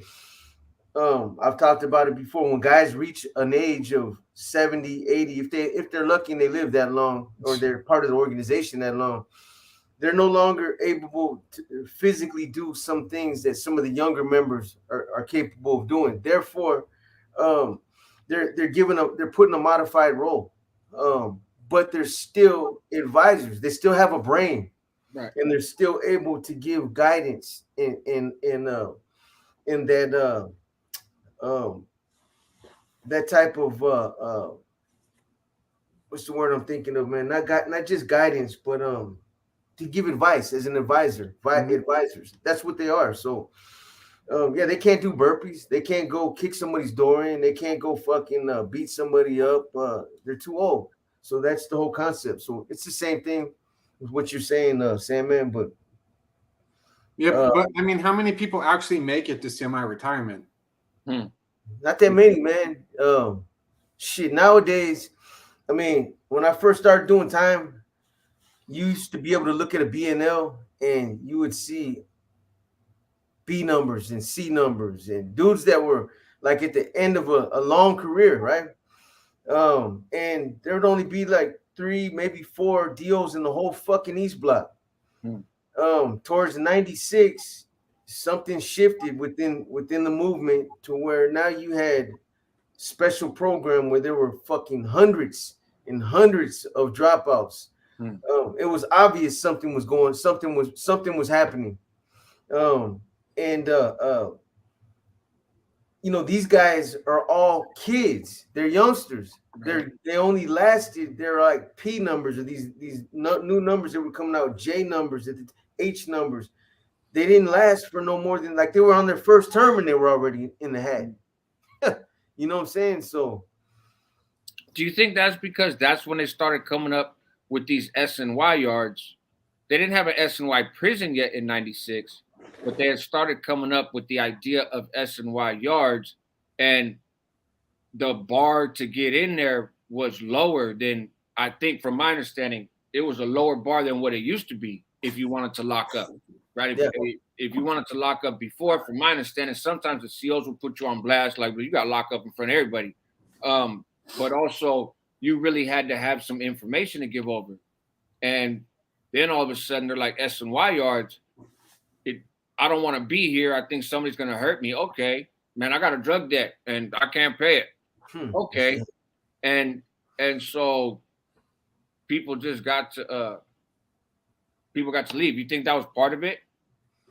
I think that was an incentive, you know what I mean? Yeah, I think that might have been something that a lot of those youngsters, you know, yeah, I'll go over there and do my thing over there and get up out of here, man. A lot of them, it just took just a little push, you know.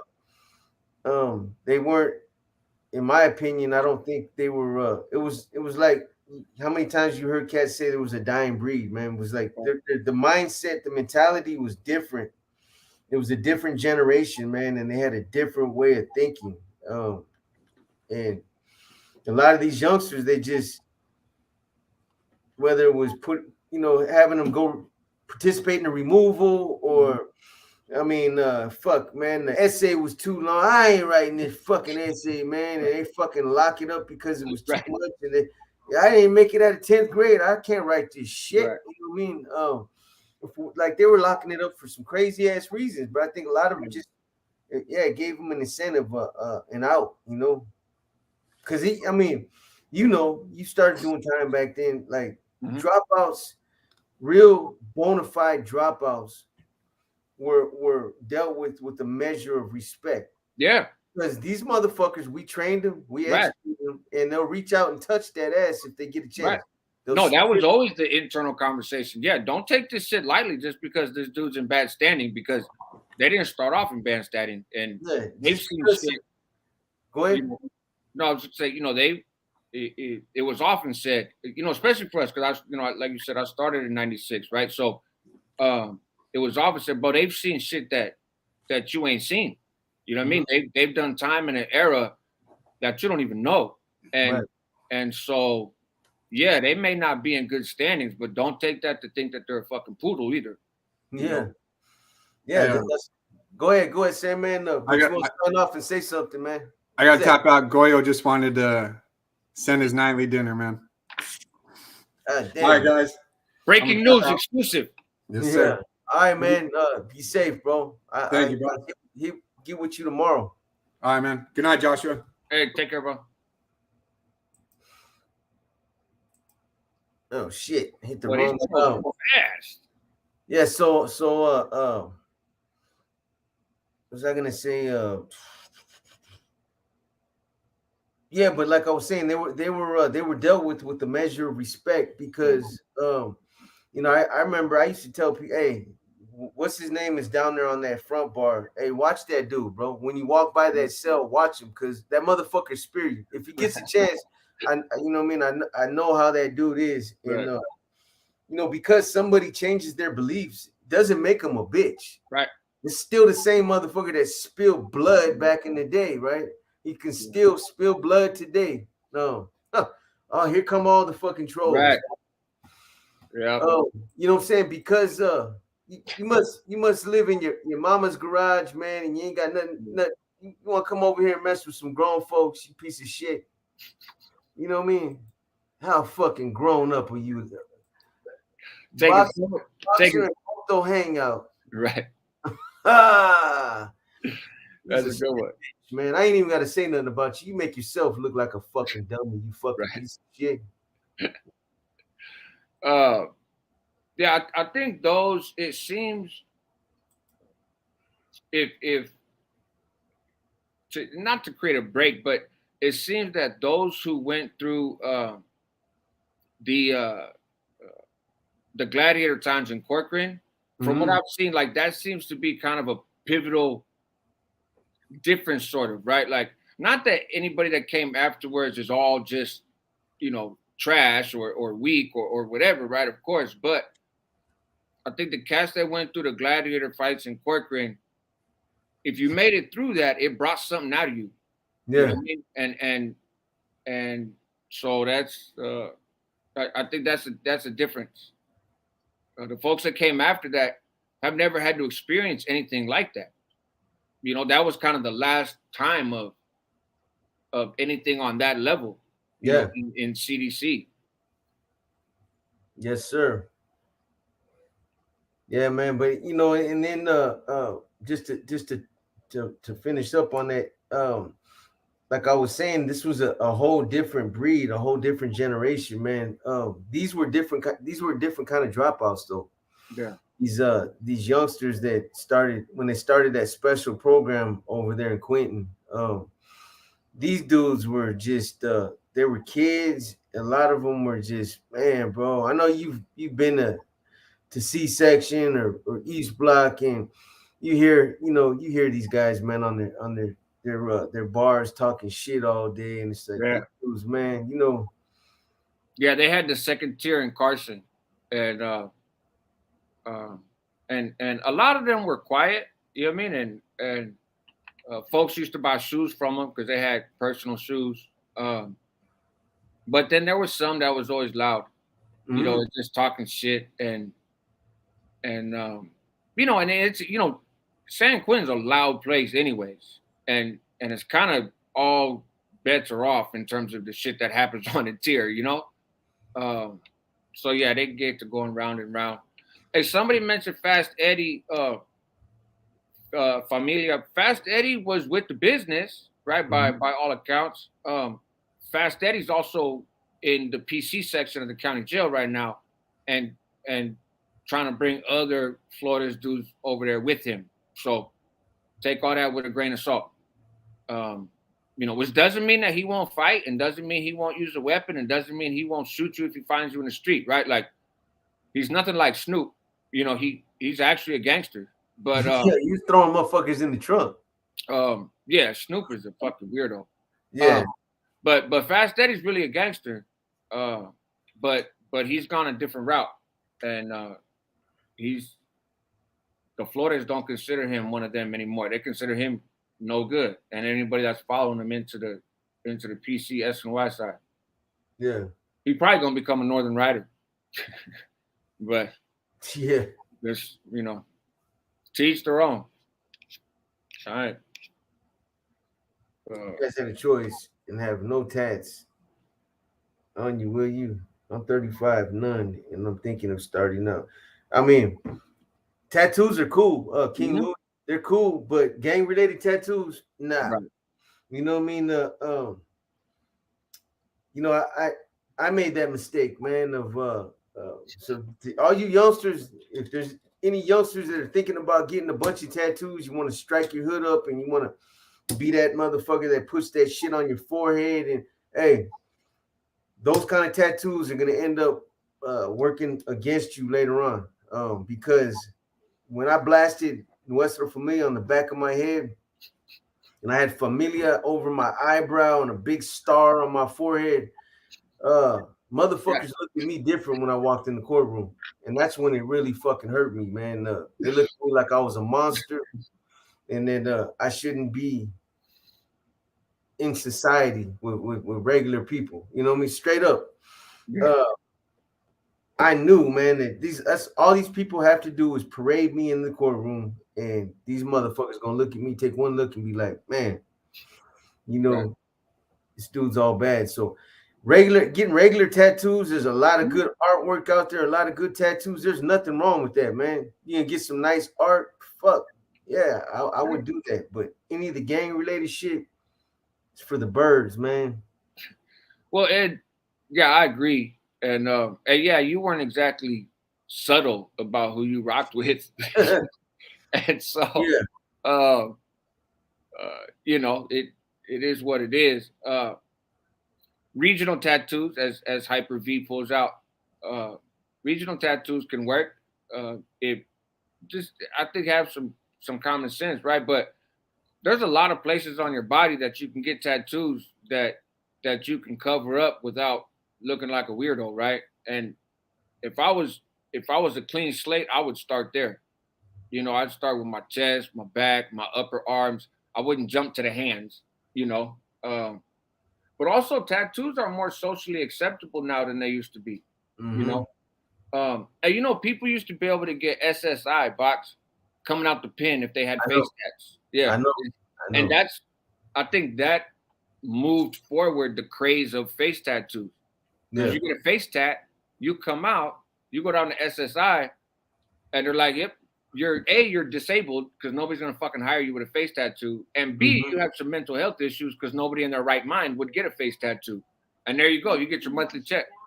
You know, Yeah. um, Everlasting Base. They got. I don't know where you're from out there, but I know they got a place in San Jose. They usually got a place in pretty much in all different counties. You just got to look it up. Some of them have criteria though. If they're gonna do it for free, you have to be a certain age requirement. It might be like 26 and under, and then there might be other kind of criteria that you have to meet in order for them to get taken off free.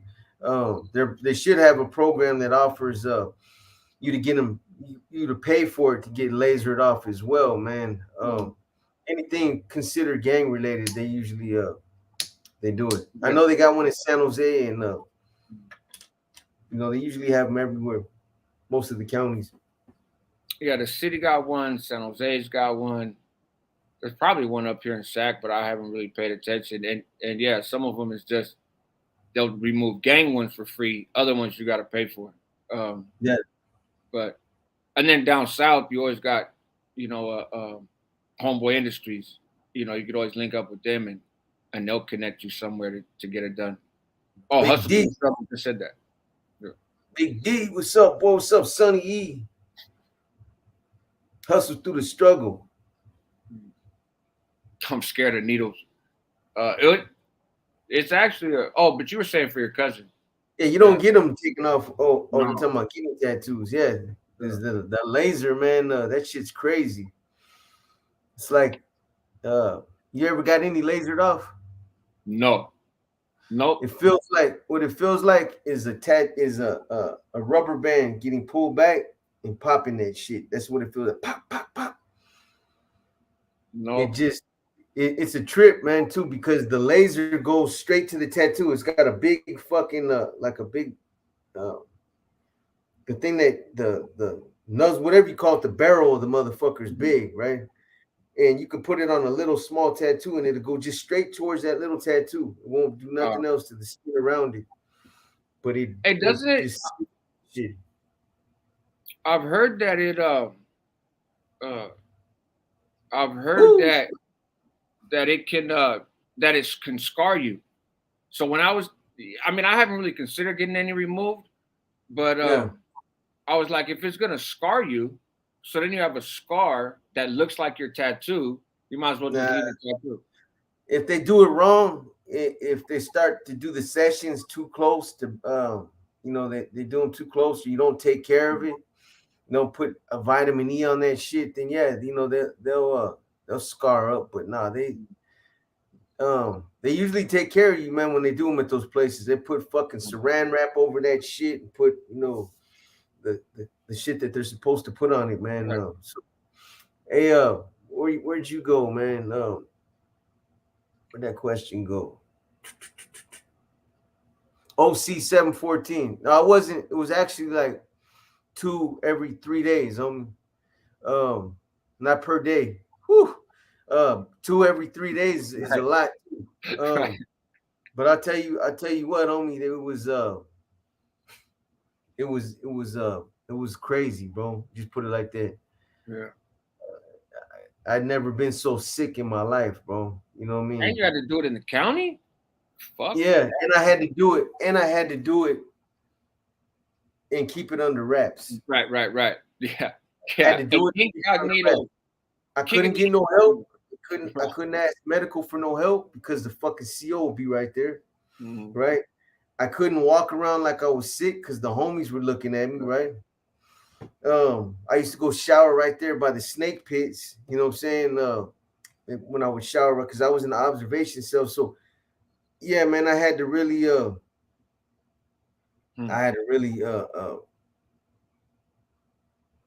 push myself to get through that, man. It was bad, Yeah, that's torture right there. I couldn't even ask for a fucking aspirin or Tylenol, nothing, man. I was just like, God damn, because them COs, they'll go and they'll be the first. Yeah. You know what I mean? They'll get on the cell phone.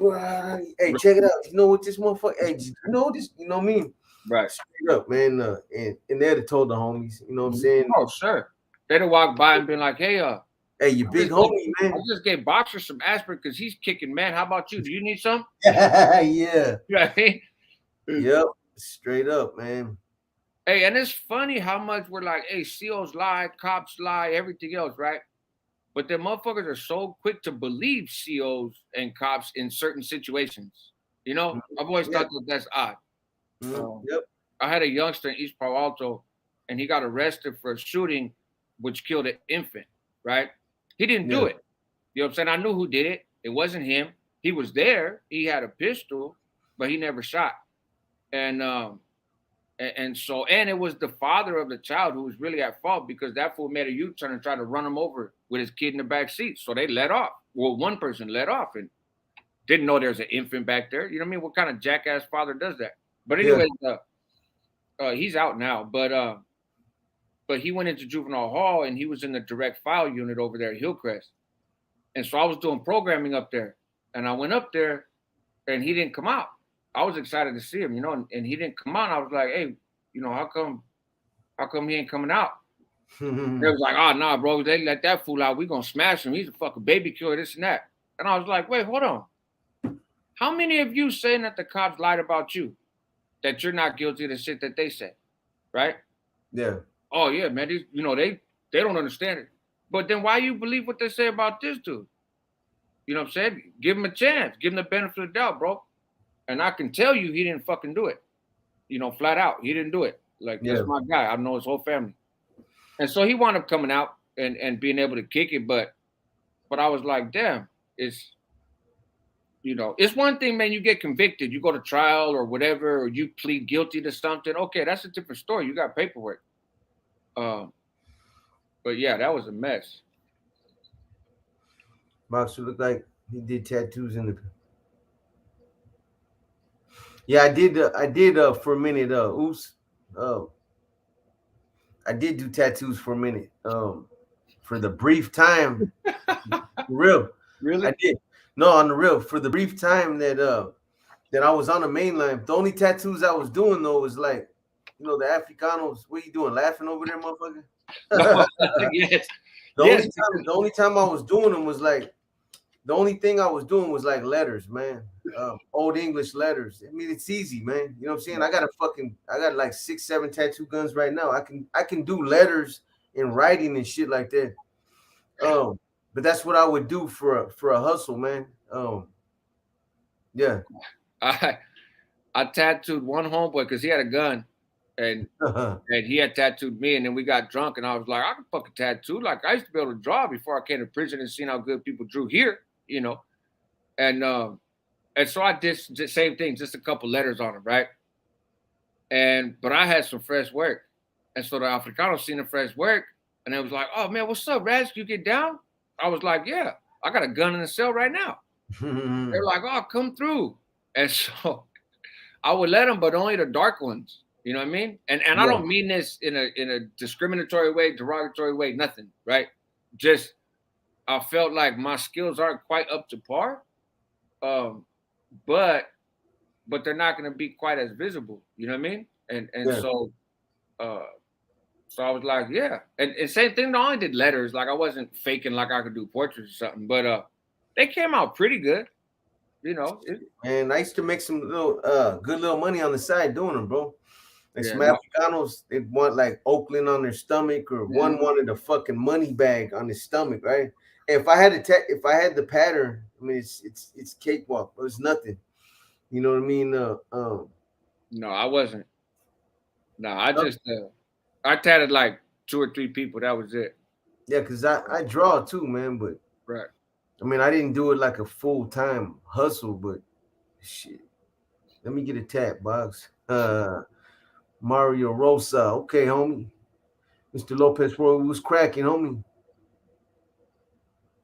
Truth is, when Boxer retires from YouTube, it's because he's gonna open up a tattoo studio where Yeah.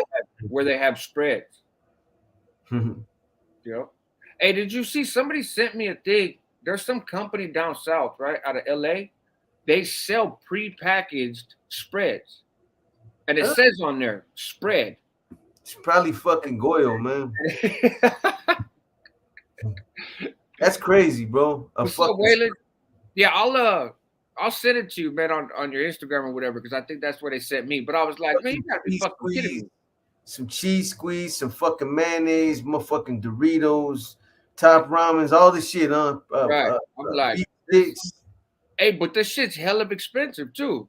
He's like, man, it was like $40 for a case. I was like, Crazy. you got me fucked up. Hell yeah, man. $40, I could make a spread for my whole family for 2 weeks. Yeah. Fucking Goyle, man, with that bullshit. Y'all, I'll try it and give you guys a report on it. Mr. Lopez, Boxer said I can do a stick figure in letters. Yeah, man, shit. Danny Zuko asked, did NF members have money on their books the same level as MM members did? MM members had a lot of money at their disposal. When I was in Corcoran, there was a MM member that pulled up. And Canteen came, and that dude didn't get a fucking thing. And Carlitos Marcelli, and he pointed him out. And he's like, see, bro, how they doing their dude? He's like, new arrivals get more of a care package than this guy. And he's supposed to be their leader, you know what I mean? But the ones in the Bay were balling out of control. Yeah, overall, they didn't have it like that on their books, man. You know, because like I've said before, man, there was no trickle down effect. There was a trickle up effect.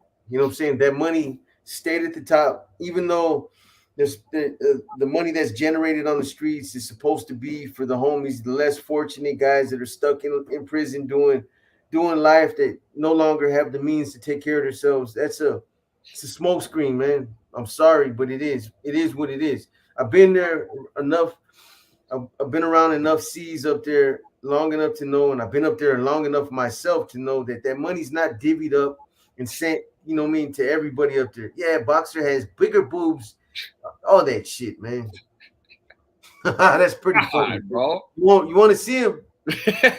I'll pull my shirt up if you want me to show you. Fucking fag. God. And what's wrong with these whenever cities, bro? whenever I think that my life's not exciting because I tend to hop on here on the weekends and talk to people on YouTube, I'm reminded of people like that create troll accounts. I put that shit up on the screen, man.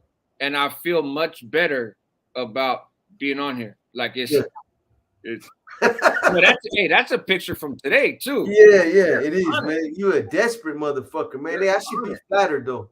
You know, when you take that much fucking time to fucking sit there and make up a little picture about me and do your little texting, you should feel like a real fag, man. You know what I mean? What's up, Perez? Valeria, I seen your comment earlier. Thank you. Fucking piece of shit. Pac's about to break the computer. Nah, man, I think it's funny, man. Right. Yeah, I've had a few lately. You know what's funny? Apparently, when I get talked shit about on other channels, then all of a sudden the trolls come out wherever I go, which is odd to me because I don't go after no other channels. Like it's not odd, man. It's a no-brainer. You know what I'm saying? You little piece of shits. You know what I mean? Because I don't go after nobody. But I'm like, I'll get a message and say, hey, bro, you know what so and so saying? I'm like, bro, I don't care, right? But then all of a sudden, goofballs show up in my premieres or my lives. Yep. It's fucking gay boy gangsters, man. That's what I'm saying. MHS 415. Seriously, man. Goyle said, look at the message I sent him. Spaghetti. He probably got spaghetti cheese, jalapeno cheese, and vegetable crackers and Tabasco on his shirt. I won't speak on the big homies. Okay. All right. Interesting. Right. What's up, M. Perez? You still trucking box? Nah. I'm not, man. I'm doing the retirement thing, man. Hell no. That's true, Feathered Serpent. That's true. Trolls don't realize they're making your algorithms. Yeah, man. That's why I welcome that shit. Right. Come on, man. Views are views. Thank you for the views. Yeah. Right. I'm just saying though, like, what kind of man sits there and does some shit like that and then calls himself a man? Like, right. Come on, man. You make Bro, look stupid. I had somebody create a fake channel about me, right? Yeah. That I was unaware of. And they did something like 30 videos, bro, in like 2 weeks. That's 30, crazy. 40 videos in 2 weeks. Like I'm scrolling through and I'm looking, no views. Infatuated. None of them have any views, right? Infatuated. And I'm like, what's up, no name? Bro, I've had a channel for a while and 30, it takes a while to make 30 videos, bro. Hell like, yeah. All that energy. And there was no reward. Nobody ever watched them. I was like, this shit. That's the one that another channel pulled the voice off of and it kind of let the world know who was behind it. Yeah. But yeah, that's, you know. Anybody? Yeah. It's all good, Iron Bear. It's all good, man. You got something you want to talk about? Or you just want to blow your stogies, man? Right. He wants to get on here and get high. Hey, so Goyle wanted me to show this. So this, well, it's hard to see because I got my background thing. I can see that. He said $22 total. $22. $22 total. So what is that? He bought that spread for himself? Yeah, he's just saying all the ingredients of those spreads he got for $22. I think compared to the $40 for the prepackaged one. Well, I bet you there ain't no cheese squeeze in there. Oh, let's see.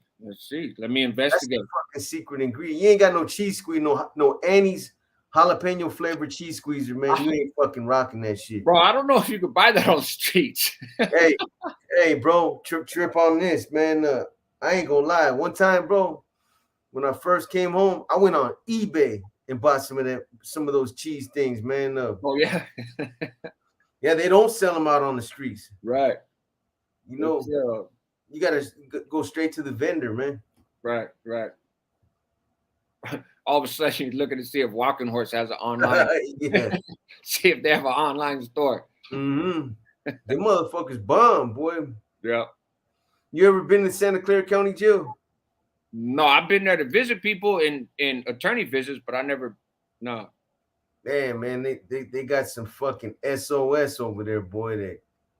That Yeah. I had 10 years of that shit though, but that's probably the only breakfast that was heavy. The whole breakfast tray was full of that shit. Yeah. What do y'all think? San Quentin honey buns, man. San Quentin, the pastries at San Quentin. Shit, look at Lucky Loco, man. Hey, he's making sure his eyebrows are all slicked back. You know what I'm saying? What's up, boy? What's up, Lucky Loco? What's going on, man? What's going on with y'all? You know, man. Shit, just shooting the shit. Homie, what's up with you?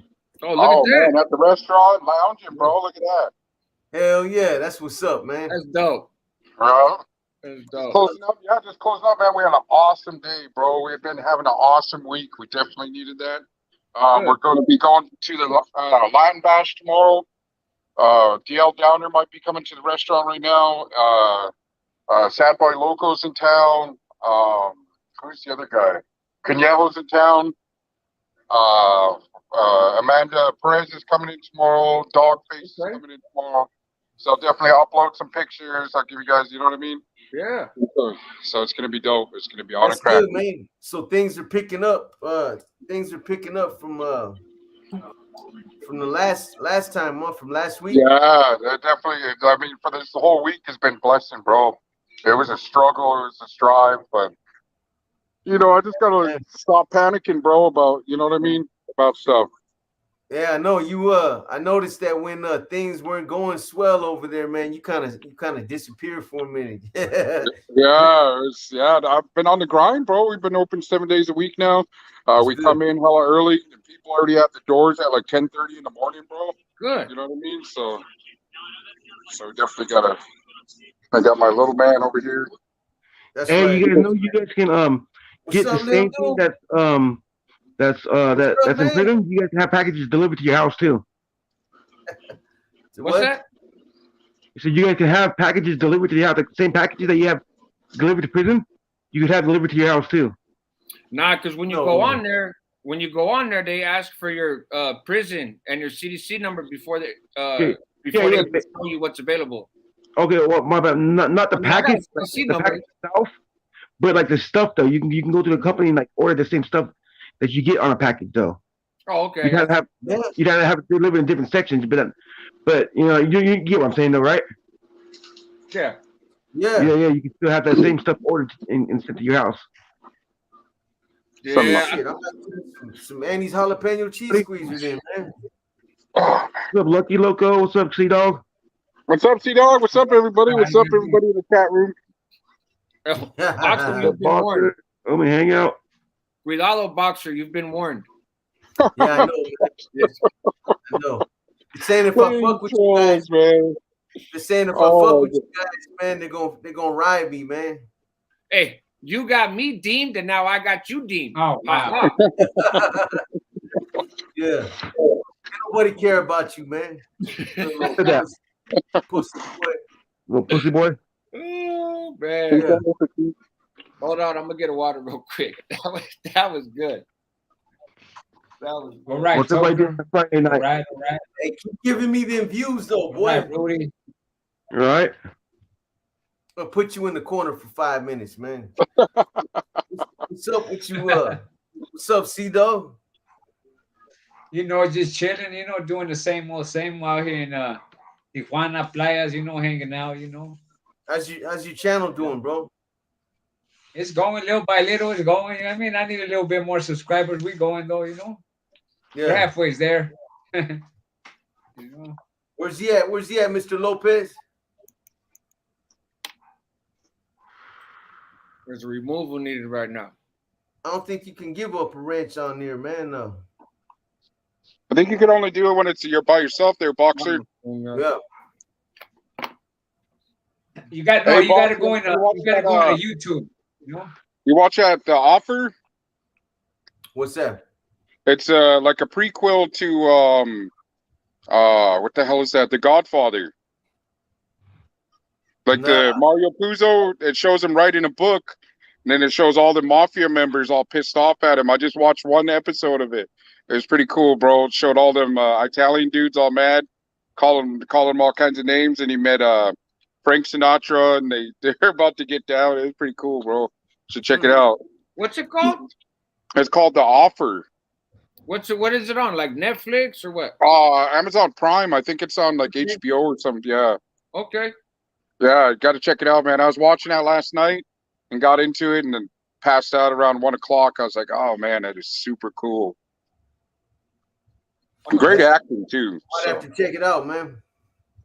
Yeah, it was pretty cool. He wrote a book, one book, and it failed. And then they're like, well, just write about the mafia. And he's like, I don't want to get killed. And Let me see. Lord, you know how to make that SOS, huh? Damn. Hey, Paramount. There you go. what you call it? Goyo said he's got that jalapeno cheese squeeze and all that shit, man. Right. You got a package, huh? To make a spread, huh? That man's serious about his fucking food. On his motherfucking Wow. comida. Get some keefy.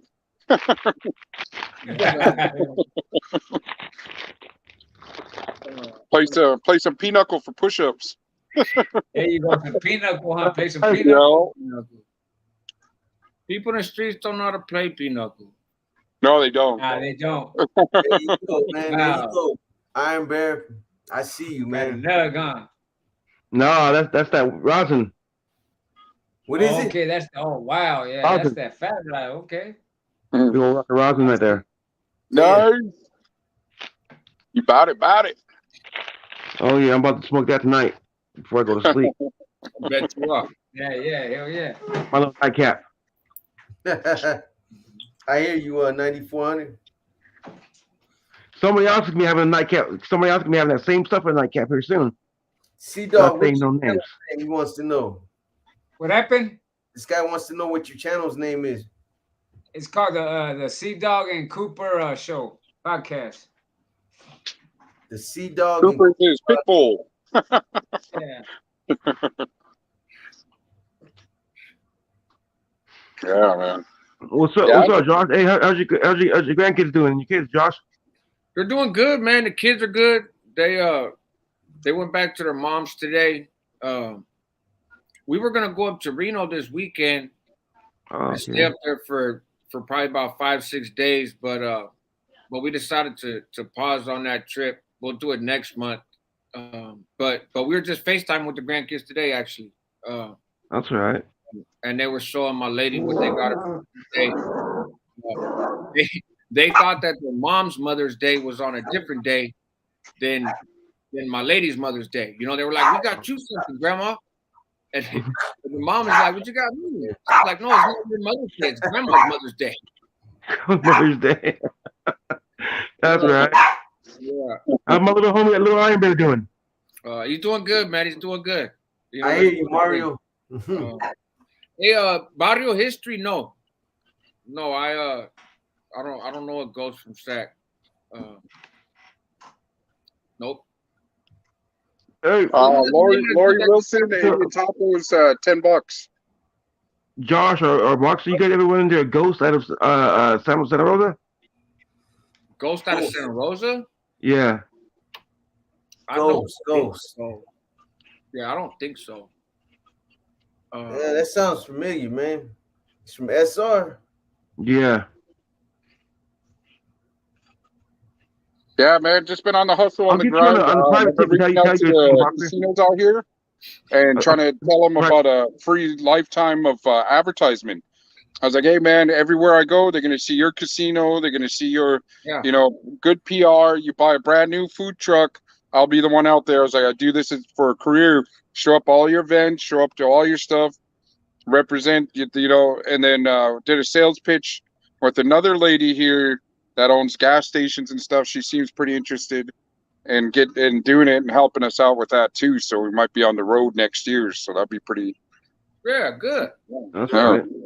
That's dope. Whenever you want to hit that power highway, We'll start it up down here, bro. Yeah, We're let's ready. do it. Listen, especially Northern Cali, bro. I'll go out there and go down to California, down to Los Angeles and stuff, man. Go out there and represent the food, man. The Oh yeah, culture. come on this way, man. I'll push it. I'll push it all the way up, all the way up and down Northern Oh California, man. bro. Get your ass back in the corner, boy. OC 714.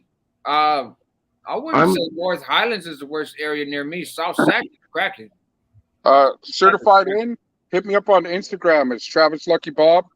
We plan on going out to Oregon too. So I mean, because we got our food truck and we also got our food tent, and that's what we're gonna set up tomorrow at the concert. My food truck is not LNI approved, so I can't go off the reservation. So I got to stay on. But hey, man, you can't be using all them high tech words. What's LNI certified? I was on that same thing. I'm like, I know it must be something, but I don't know what it is. I was gonna let it go and just play like, oh yeah. No, I want to make sure everything's working. I was like, yep, like I know what you're talking about. What does that mean, though? LNI. Well, it's like the government sanction. They want to make sure that your food truck's up and running, like it has running water, which we don't have yet. I got all the tools and everything for it. I just haven't put it on. I got the ventilation system. We got the heater. We got out there. We got the commercial refrigerator. Just want to make sure everything's on the up and up. And we usually use just the water tank to wash our hands so we don't cross-contaminate anything. But yeah, they're like, they want to make sure you're approved before you go out. But so it's easier for a tent. So we just pack up the tent and all the equipment. And so I got to go through all that right now. Okay. Yeah. Hey, Lucky Local, on an average, how much fry bread do you guys make a day? Oh man, we make a grip, bro. We just, how many times did we sell out today, Drea? 3 times. 3 fucking times, bro. 3 times we had to make bins. It was on and popping today. It was nice. Put that in layman's terms, man. So when you sell out, what does that mean? Like profit-wise, like? Okay, well, when we sell out, we make 1 bin, and that's about maybe 10 liters. 1 bin, and then we'll make about maybe, how many fry breads? About 60? 60 fry breads, about 60 plus fry breads. And then we got to make, then we sold out, had to make another one, and then make another one. It was crazy, bro. So we definitely, if it's 60 fry breads and they're going for how much a pop? You said $10 a pop? Yeah, $10, depending on what they order, because we also have the Messy Jesse Philly cheesesteak. That one's $14, right? Because it comes with, with the steak and all the other good stuff. I think he's got to it itself. Yeah, so it's definitely it was a really good profit margin today. It was, man, we went up 51%, and then we had like 60% new customers. Wow, good. Oh, yeah. Yeah. That's perfect. Yeah, so hey, Lucky, do you guys got like a little program, like say if they come a certain amount of time or spend a certain amount of money, you get, you know what I mean? Yeah, we got that. We got the elders. Like today was Feed a Elder Friday. We're always looking out for people. And if people just come in here, bro, and they want something to eat and they can't afford it and they're homeless, we don't, we hook them up. Except for this one guy that just kept coming back, and you come in drunk and make a mess on the floor. And I had to tell him, man, we're not helping you no more, bro. Yeah. They come in here swearing at my staff members and stuff. So. Yeah. Other than that, we keep track of it. It's a tax write-off, which so. But yeah, we definitely have we have specials, daily special. Like we just added what was it? Almond chicken. I know it's Asian, but almond chicken, teriyaki chicken, and beef teriyaki bowls and stuff too. And they've been popping, bro. Okay.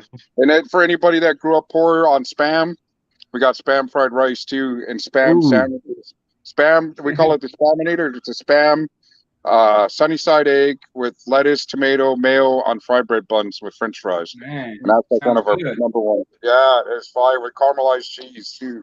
So, do you guys do your own French fries, or you guys do like No, we did, bro. But it was I broke the thing, so I got to fix it, and then we go back to making homemade French fries, which were super cool too, man.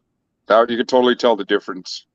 Yeah. Oh yeah. You can. You can really tell the difference. Hey, you got to the. So when I used to when I got out, I had a little job for a minute, right? I used to work this little construction place right here in my county, and right in Middletown there was a burger spot, right? But the burger Yeah. spot used to process burgers, but about 3 blocks down they had this little restaurant, and their fries was all hand cut fries, homemade fries and shit. Yeah. Everybody would go and get the burger, the burger joint, and then go down and get the fries from the restaurant because they got good fries. You know what I mean? That's how good the fries were, huh? Yeah, it was Mr. hand cut. Boyle, my bad. Got them all hungry, bro. But if you guys come through, man, come get a meal. Come, if you ever come through, and yeah, we're out here. We're And at then my Washington, you man, reckon? we're in Toppenish, Washington, bro. Okay. Yeah, Shoot, Toppenish, man. Washington. We're on the Yakima Making this Reservation. food sound? Dude, you're making this food sound. I might just have to cruise out there. Just take a cruise out there. Man, you already know you got a place to stay too, bro. Like I said, come through. Yeah. Mm-hmm. Got to worry about the room and board. Just come crash on the couch like all of our other cousins. Right? Just like you at a red house, huh? Yeah. Just pull up a spot on the couch and cash out. Make Yeah. sure you get there before somebody else gets there. Right. Yeah. Yeah, I don't know how many times I'm like, all right, well, that's my spot. Go lay down. What's going on? Call it. Nah, I'm here first. Right. Yeah, it's been a journey, bro. I really did feel like giving up when it was bad. We had to let people go. It was just, but I guess that comes with the business, bro. But we're still going 3 years strong. Got to be doing something right. You know what I mean? Hey, more power to you, bro. Well, More and power to you. you're not only doing something right, man. You're doing something the right way. Exactly. Hey, look at that text I sent you, Joshua. Yes, but only by association. Like nothing direct. Just they was just riding coattails. You know what I mean? Who's that? Hey. What you just text me? Oh yeah, no, because I know somebody that's at odds with you and with Iron Bear. You know what I mean? It's a little fact has another channel, right? Really? Oh, okay. Yeah, he's got another. There's two of them. They got a little bootsy ass channel.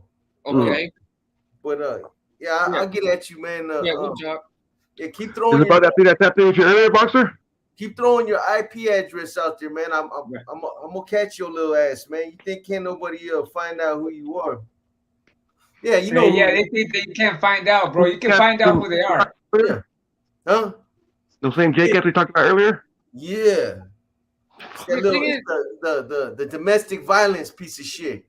Yeah. Okay. Yeah, I don't know why that dude's had a real fascination with me for a long time.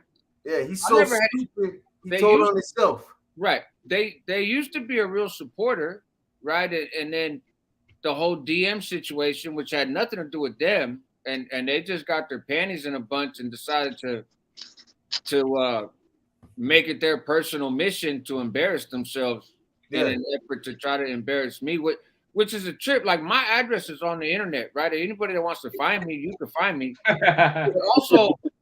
But also their addresses too, right? And there's a big park right behind their house. Like it's, you know what I mean? It's I'm not that type of guy. I'm not into that. Well, he's gonna keep playing with the wrong motherfucker though, man. Right, playing these little games, man. But hey, I just Yeah, hey, they wrong for that. They shouldn't be playing them games because it's gonna get serious, like you said, Boxer. Before you know it, something happens, and then what? I did a video a while back. Oh yeah. I was talking about that same thing about how serious it's getting with somebody else earlier this morning. You know what I mean? Yeah, I did with a the homie video there, talking about how serious this shit gets, man. Me and Steve, I was talking with this person earlier about how serious that shit gets and how they don't know fucking how close they're getting. You know what I mean? No, I had a youngster in East Palo Alto, and he got shot in the middle of the daytime, bro. Basically over a Facebook argument. You know what I mean? Oh yeah. And social media is a beast. Yeah, and yeah, it's there's, but listen, to be clear, I'm not threatening nobody. Just to be clear, I'm not driving around looking for nobody. I like to know where folks are, just because I like to know, but I don't put it out there, and I'm not riding around. I don't have that kind of energy. I'm not. Yeah, When I was a teenager, bro, I drive 6 cities away to find somebody talking shit. yeah. Right? Yeah, I don't. Shit. Oh yeah. No, Same here. I don't. We came too far to lose Right. stuff over stupid So stuff, man. what we got now. Yeah, man. Yep. We've all been in that prison yard. We all been in the, you know what I mean? You know, shootouts, the fights, we've been through the shit. Yeah. Yeah, That's right, Pedro. King Pedro. Hey, Lucky, look. Oh, Hey, but do you but got I don't know fancy dancers out there? why would somebody have happened? people Iron Bear? Like I don't. That, What's that, bro? I know why. You know what I mean? He knows why, because you know it's just funny style ass cats, bro. You know what I'm saying? What was that, John? Some fly by night ass motherfuckers, bro. You know what I'm saying? I was just asking, and I don't, I don't expect you to get into it here, but I just, when he said that somebody got beef with me and you, I get why people don't like me, right? Because they, I get that, but I don't know why somebody would not like you, right? Like it's you. You smoke weed and you know you fucked up, right? You know you because I'm a man and I'm not letting nobody predict my fucking my program, like some people do. You know what I mean? Straight up. Long story short, UDI, I don't let nobody predict my program like some people do. Come on, man. Timo, you're right. I never. No, I'm not leaving. I'll be right back. I'm just stepping outside to grab something.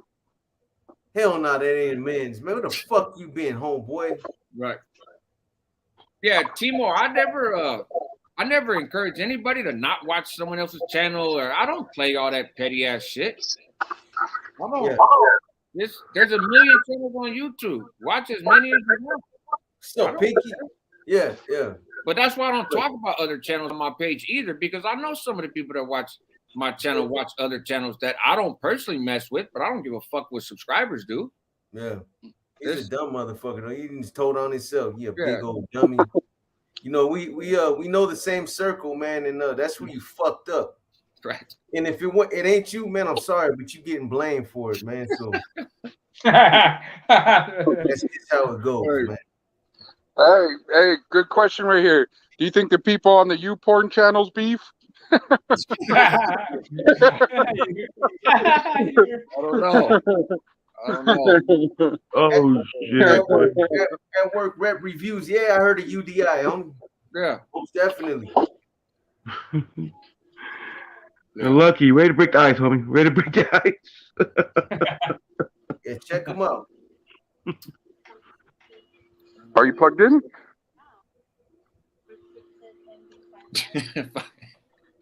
Fucking amend. Never a dull moment with amend in the building. Hey, Men's, where you been, homie? You did like a 90-day trial in the county jail or something? Hey, he's been over there on my channel, bro. You know that? I ain't seen the Men's in man, it's been minute, like fucking at least 2 months. Yeah, he's a character, man. I remember. Hey, he tapped in with Rojo and them when he was in the shower, bro. He was about to take a shower. He was tapping in out there. It was crazy. Oh man, that's a little extra. That's a little extra. Well, I guess we can be glad that he ain't doing that here, right? Mm-hmm. Hey man, somebody captured that laugh right there. Oh man, did you see that that video, C-Dog? Yeah, I seen it. Yeah, that video. Oh man, it's me, Tim Hennessy, and Bean, right? That one. Yeah, man. What video is that? Who put it up? No, they caught his laugh right. I think they the way he did, he's like he duplicated like 3 times back to back. Was that Triple OG's video? Triple OG, yeah. Yeah. Yes, sir. I'm gonna put it on the ringtone now. Put it on the ringtone. Yeah, make some money, bro. And people said we got deemed by the YouTube Mafia. You know who the YouTube Mafia is, Hey, remember when I was telling you when all that shit was happening? And I Yeah. remember I told you, I was like, the motherfuckers just trying to figure out a way to remove me from YouTube right now. Yeah, Yeah, I exactly. remember They're trying to that. get rid of you. It ain't worked. Sorry. Yeah. I'm still here. Still here, No, pushing. indubitably. And still Don't start pushing. that shit. Don't start that shit, man. You've been over here 5 minutes and you fucking up already, bro. Yeah, my platform hasn't changed. I still push the same Oh, shit. bro. That's right, man. 5 minutes. You're fucking up already. That's right, man. Moving in excellence. Ain't nothing wrong with that, homie. Right. Oh, damn. Hey, a man's doing a man stuff. That's what he does. That's right, Marvelous Minds. What's up, boy? Oh, Yeah. marvelous. Cool. Oh, Marvelous Minds. I ain't seen him around in a while. Marvelous, I'm supposed to tap in with you, I believe. Yeah, that's you got to get him on your show. You never had him on your show? No. But I'm down for it though. Yeah, he's that's an interesting cat. Hey, Bass Bully, Whack 100. He's just a crazy individual, man. Big U, I kind of used to like Big U until he lied, talking about he knocked out 32 Mexicans in that riot. Ain't no 32 South, man. You know the funny thing That's about too many, huh? How you gonna do that in their lifetime? No, man. The funny thing about that is, does he realize there's a video of that entire riot? Yeah, exactly. I watched the video. I watched the video, and the cat that he claims was him, right? Mm-hmm. Dude's chunking him. He's getting his money, but sure, he ain't knocking nobody out. And no, like, I don't know, man. Well, and what is your definition of knocking motherfuckers? Right. I mean, just hitting motherfuckers, or right? And one of those groups was the aggressor, and it wasn't Big U's people. It just now there were some dudes that was handling. There were some Africanos that were handling their business, right? Yeah, there was. They was fighting for their life and they was getting their money. 32. Yeah. Shit. A lot of riots don't even have 32 people rushing you. Right. I mean, yeah. 32 people are one person. Come on now. You'd have had to take out the whole car. You know what I mean? But imagine the green light that you'd have on you if you really did fucking knock out 32 active members. Right. No, and them dudes were strapped and everything. Listen, if I'm in a riot and I got a piece, which there was many people with pieces, and I'm watching somebody just knocking down all my homeboys, what do you think's gonna happen? Yeah, We're gonna stop this right now. It's no. And those cats operate the same way. You know what I mean? The same way. Yeah, and Big U, man, it's not my politics. So I mean, as far as I'm concerned, he's still cool, man. But I stopped. I kind of started. I kind of stopped paying attention when he said what he said about Suge Knight, man, not being able to move like that when, if he would have been out of prison, man. Suge Knight would have been moving the same way he was moving, whether you would have been out of prison or not, man. That's the facts. Right. Again, it ain't my politics. Man, well, and Suge Knight was not just Suge Knight. Suge Knight was Suge Knight and a whole fucking squad of people. Yeah, that ain't true. That ain't you, boy. Man, these cats is fast. Yeah, he made a picture of Big U that quick. Right. And a whole account. Like there you go, right there. Man. What am I missing now? It took me longer than that to set up my account. No shit. Some of these cats, man, they have like 5, 6 accounts on standby, ready to go. Yeah, I guess they just gonna change the name on them, like change the profile name. You ain't lying. Yeah. Fuck that. I got enough problems checking my emails now. And I got 3 email accounts. What the hell am I doing? 27. You crazy? No. Just like Rick James said, cocaine's a hell of a drug. Right. Hey, somebody said I killed 80 people in one day on Call of Duty. That Call of Duty, yeah, you ain't lying, no. I just finished playing Call of Duty. I got my Xbox right here. My Xbox Yeah. controller. Ese There it is tonton, there. straight up. I caught that. Don't Oh, yeah. Is that right? Hey, what's up with all these Michael Thompsons now, man? They're coming out of nowhere. Right. Oh man. Yeah, him, Michael Thompson, and Phantom from Fresno should all get a channel together. Your 5 minutes is up already, boy. Let me send you on back, man. Let me send you on back. Take another 5 minutes, man.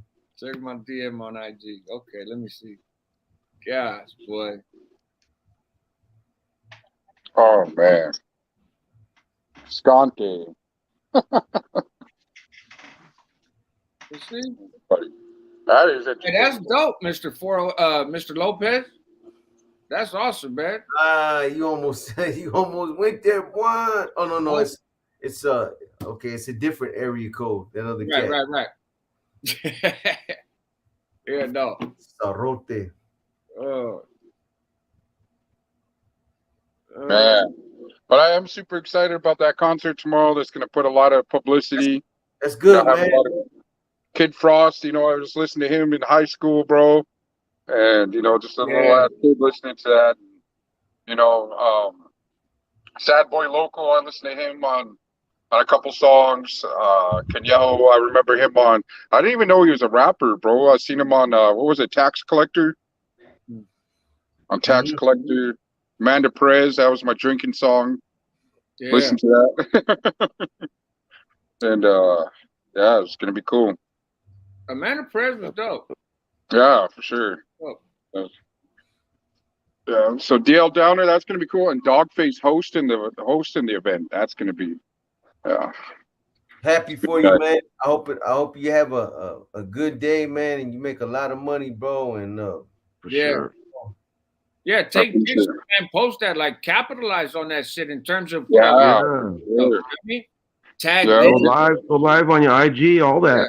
Yeah, tag them, see if they'll repost it on their social media, you know what I mean? And yeah. I want you to wrap me up 5 of them breads tomorrow, man. All right, for sure, I got you. Won't go out till Monday though. You been sending them out? Nobody's been ordering yet, but I haven't really been pushing it either. So what's that? The overnight deliveries? $5 a piece for the fry bread.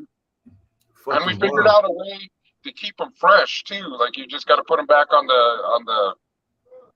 I mean, fresh as can be. You know what I mean? How about just throw a couple fucking saltine crackers up in them motherfuckers, man?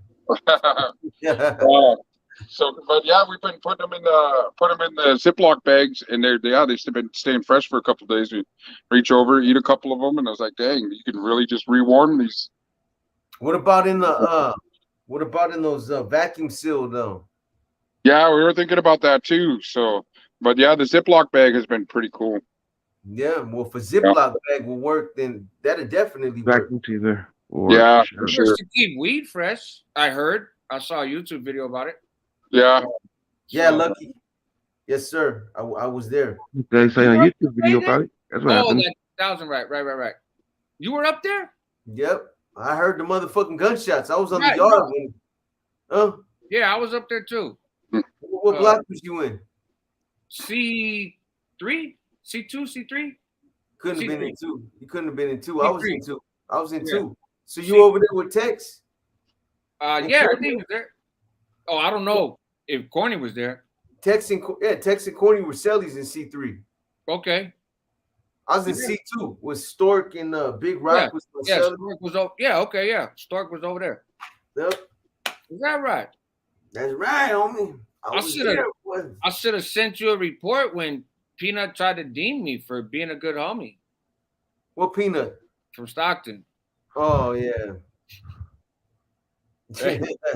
Hey, he did me a favor though, because that experience right there solidified in my mind that I have no interest in being a C. Don't get me wrong, nobody invited me to be one, so I'm not trying to like, oh, it was offered and I turned it down. It was never offered, but I had been striving in that direction. And then I met him. And I was like, man, fuck these guys. I didn't say that out loud.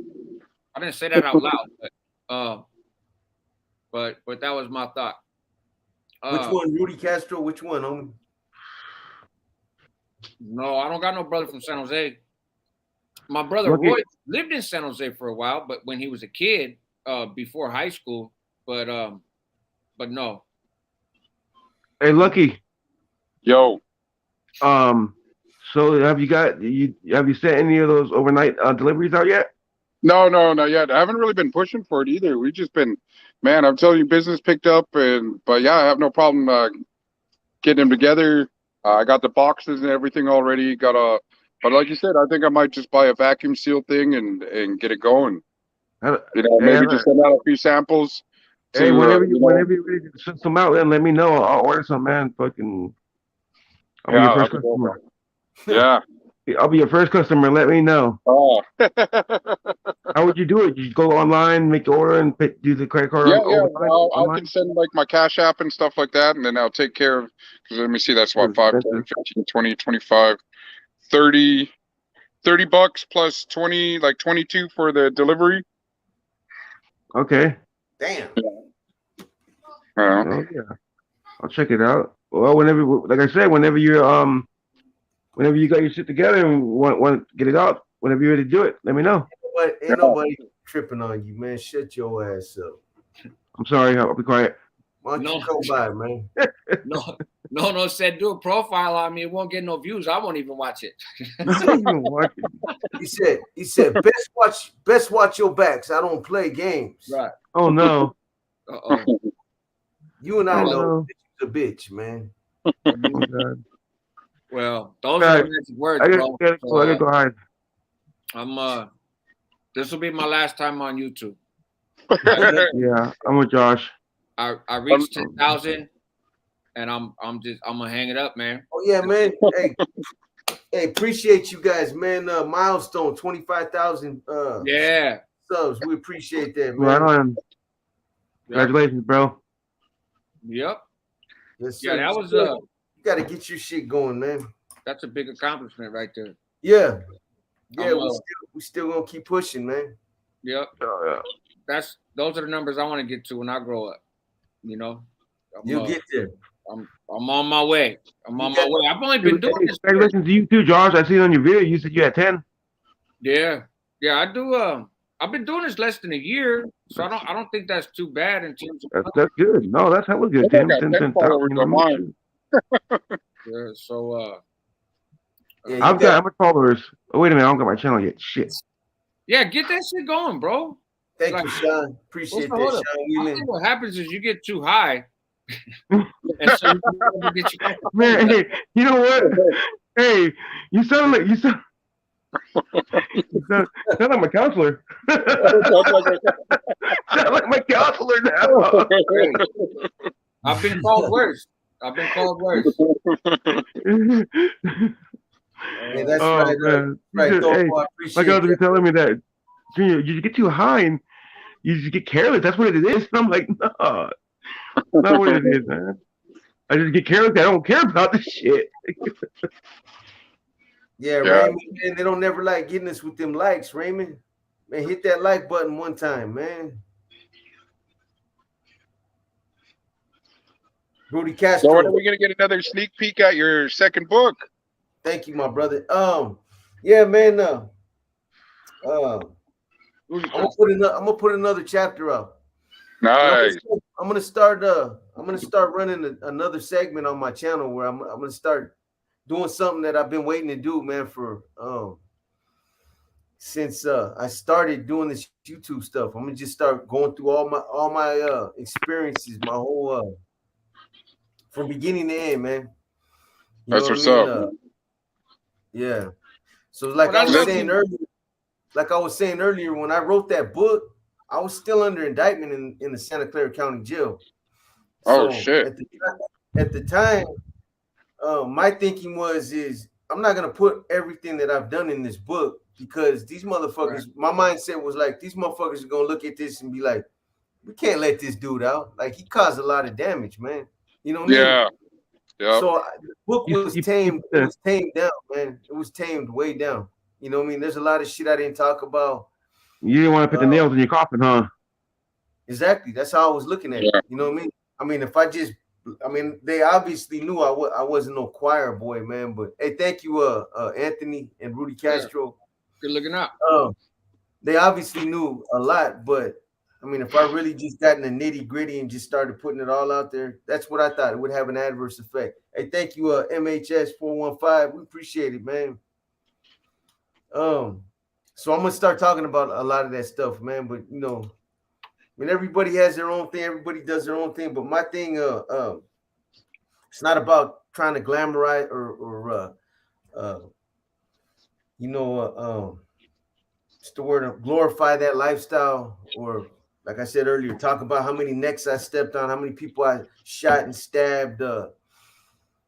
It's not about that. But in order to give these guys my full experience, I got to give them the dirt too, man. You know what I'm saying? But Yeah, Because the dirt also informs who you are. You know what I mean? It helps flush out the picture. You know what I mean? Of you're looking out, man. Yeah. But like I was saying earlier too, I think there's an important message along every step of the way from the time when I was a kid. I got arrested the first time I was a kid when I was 4 years old, right? Not technically, but you know, that's the first time I got in trouble. Yeah, you got me beat. I'm gonna talk about it. Yeah. But, you know, I didn't grow up like a typical 12-year-old did, man. What 12-year-old gets strung out on heroin? dang. You know, Yeah, I remember reading that part.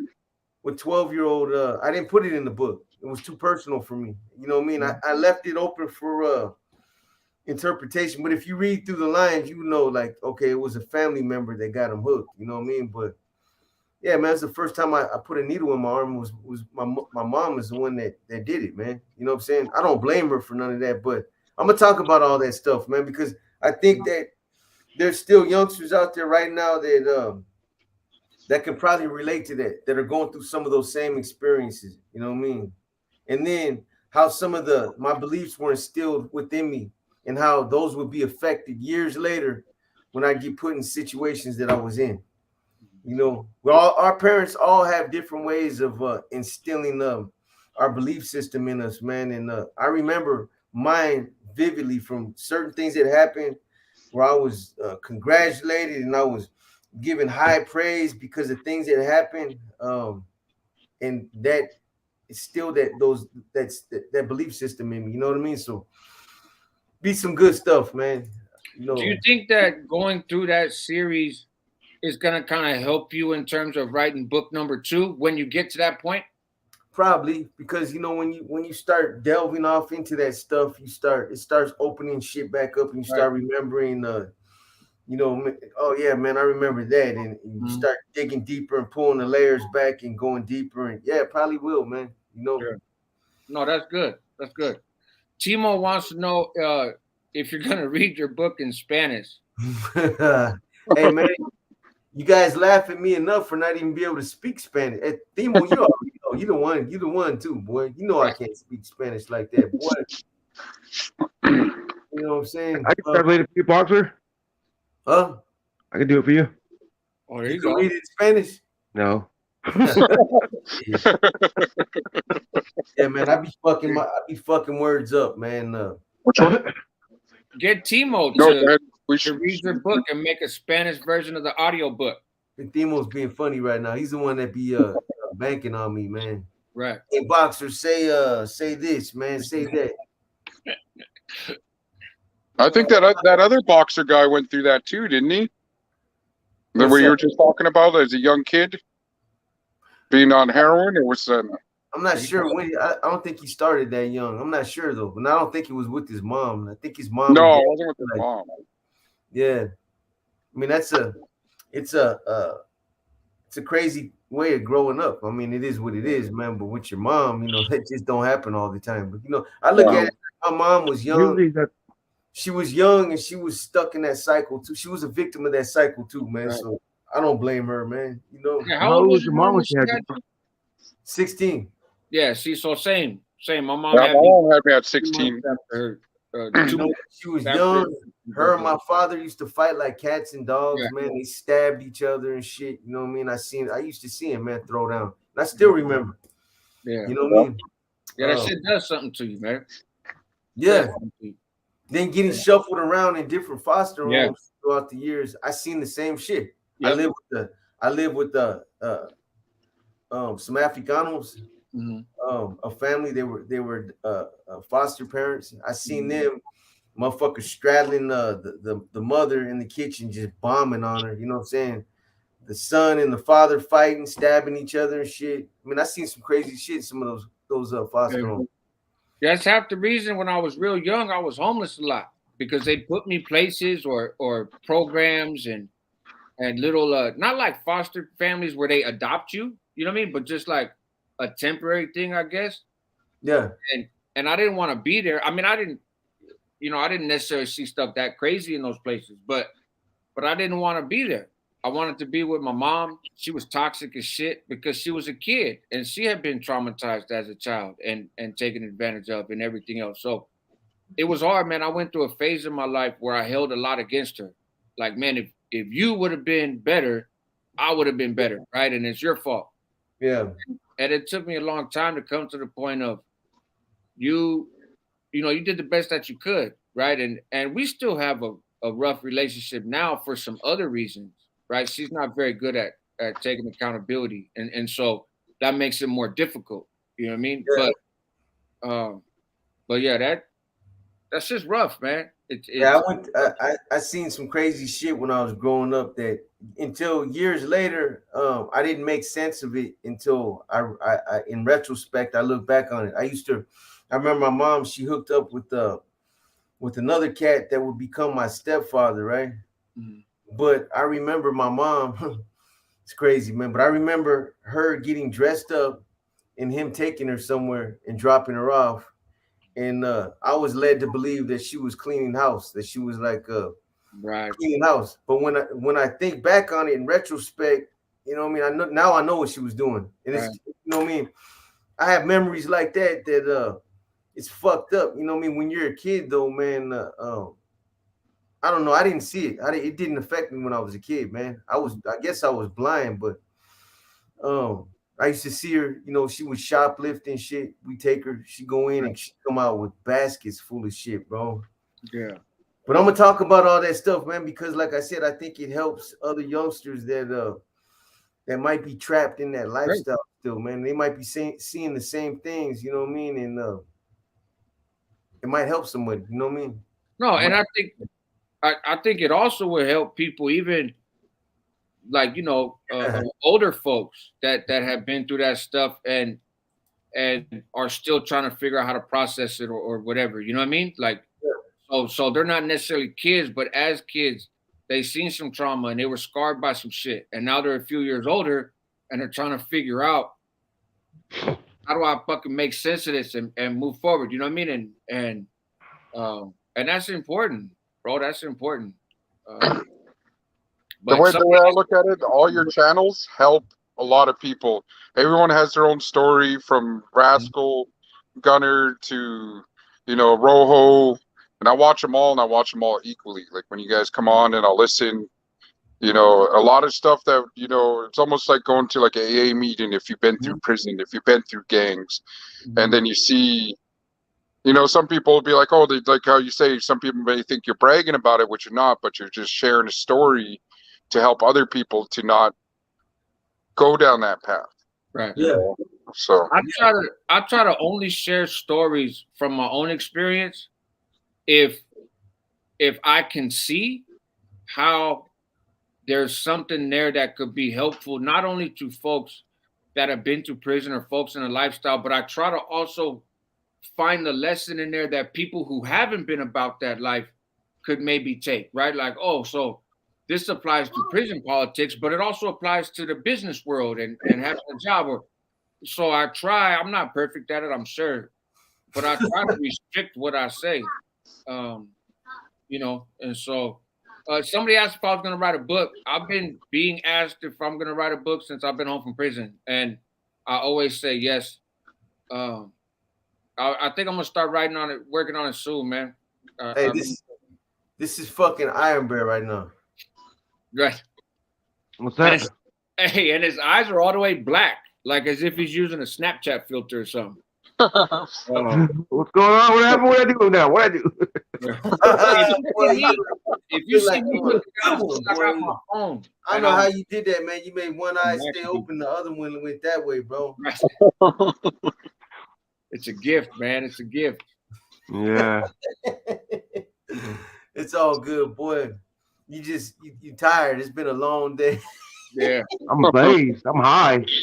I'm high as hell. Yeah. I'm not even gonna lie. I'm high as hell. I'm about ready to smoke another one right now. Man, I gotta get ready. I gotta warm up and get ready to smoke this. There you go. Constancio, yes, I do, Joe. That's your brother?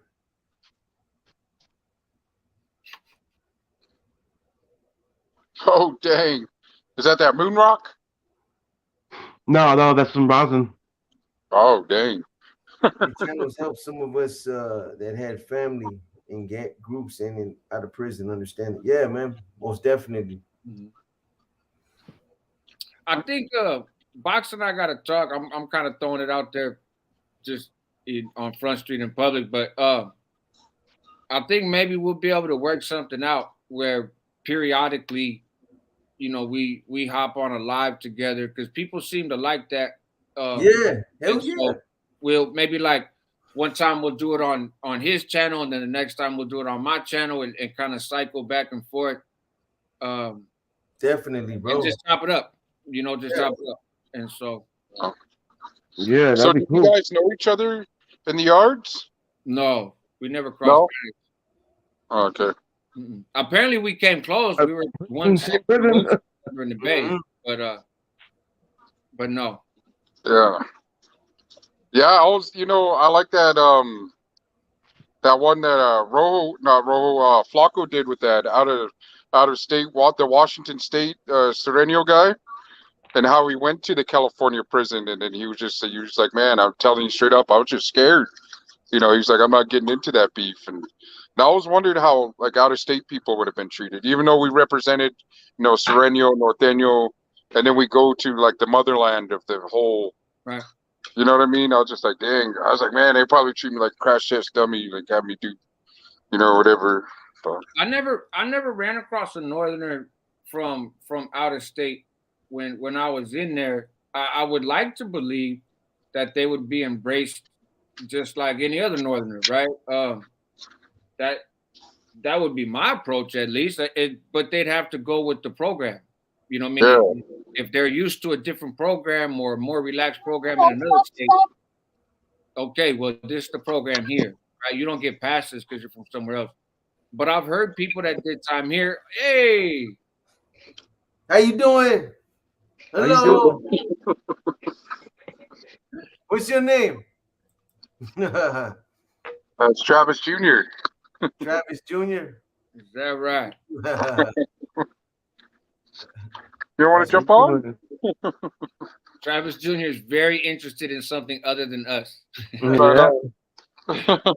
He's listening though.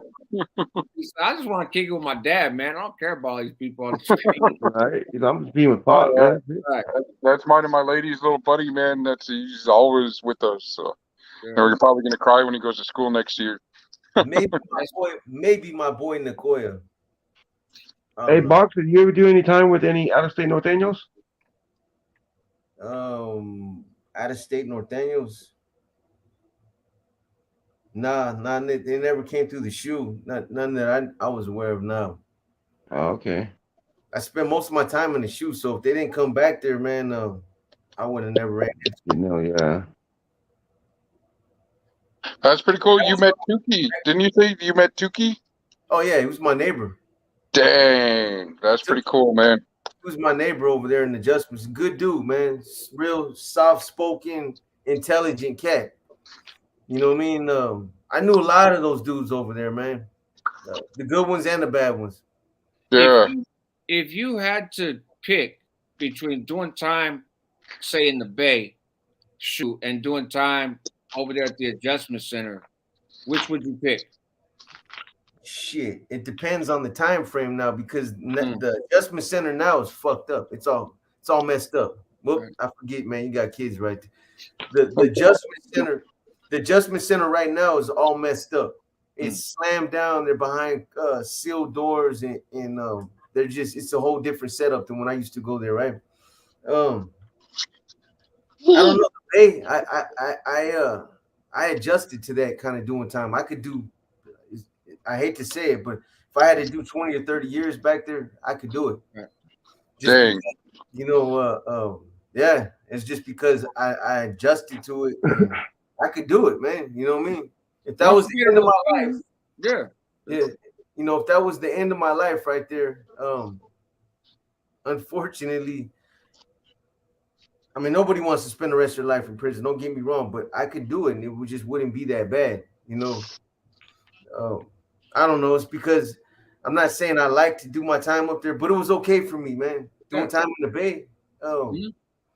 If I had to do it anywhere, I guess it'd be there. I was able to do it, and it's not true. Yeah, it seemed like you ran across more characters at the adjustment center and had a little bit more interactions with people at the adjustment center than you did in the Bay. That's how it seems. If it was like the way it used to be in the early 90s, I'd rather go to the adjustment center. Yeah, that's what I mean. Okay, yeah. Oh, yeah. They used to take care of me, man. I had a radio. I had everything I needed over there, man. But there's a lot of good dudes over there. Tookie was just one of them. Right. Hey, but it's crazy. That question right there that No asked me, I believe I mentioned this one other time, but when I was over there in the adjustment center, right? The Sureños and the Mexican Mafia, their yard is thick, bro. It's thick. There's like probably 60, 70 of them. But one time when they were running yard on their day, they came to my cell. They came to my cell, right? I'm not gonna lie, man. I was like, oof, right? Right. I jumped up. Yeah, you want to go to yard? Yeah, you know what I mean. I stripped out, whoop, and cuffed up, and then I looked, and they were uncuffing. They were cuffing up the homie, Bad Boy from Salinas too, right? I'm like, cool, let's get it cracking. But I was gonna end up going in first by myself because they weren't gonna let us both in at the same time, so it was really pointless, right? But I was just like, oh, well, someone have eyes on this, right? Right. But I ain't gonna lie, man. I was thinking, man, these cats gonna give me the business right now. Yep. And they probably got pieces out there, you know what I'm saying? But I remember walking to the yard, man, walking out there, and I got through the first checkpoint. Right? And was getting ready to go through the second, and the dude was like, "Hold up, man! Wait a minute." You ain't on this yard, man. He looked and he was like, oh, these dudes was about to have a party out there, right? Yeah, it was about to go down, man. The crazy thing about it though, man, is at that time, those guys were pushing basically a peace treaty at that time, right? Because Mike Eisen was over there, Acha, right?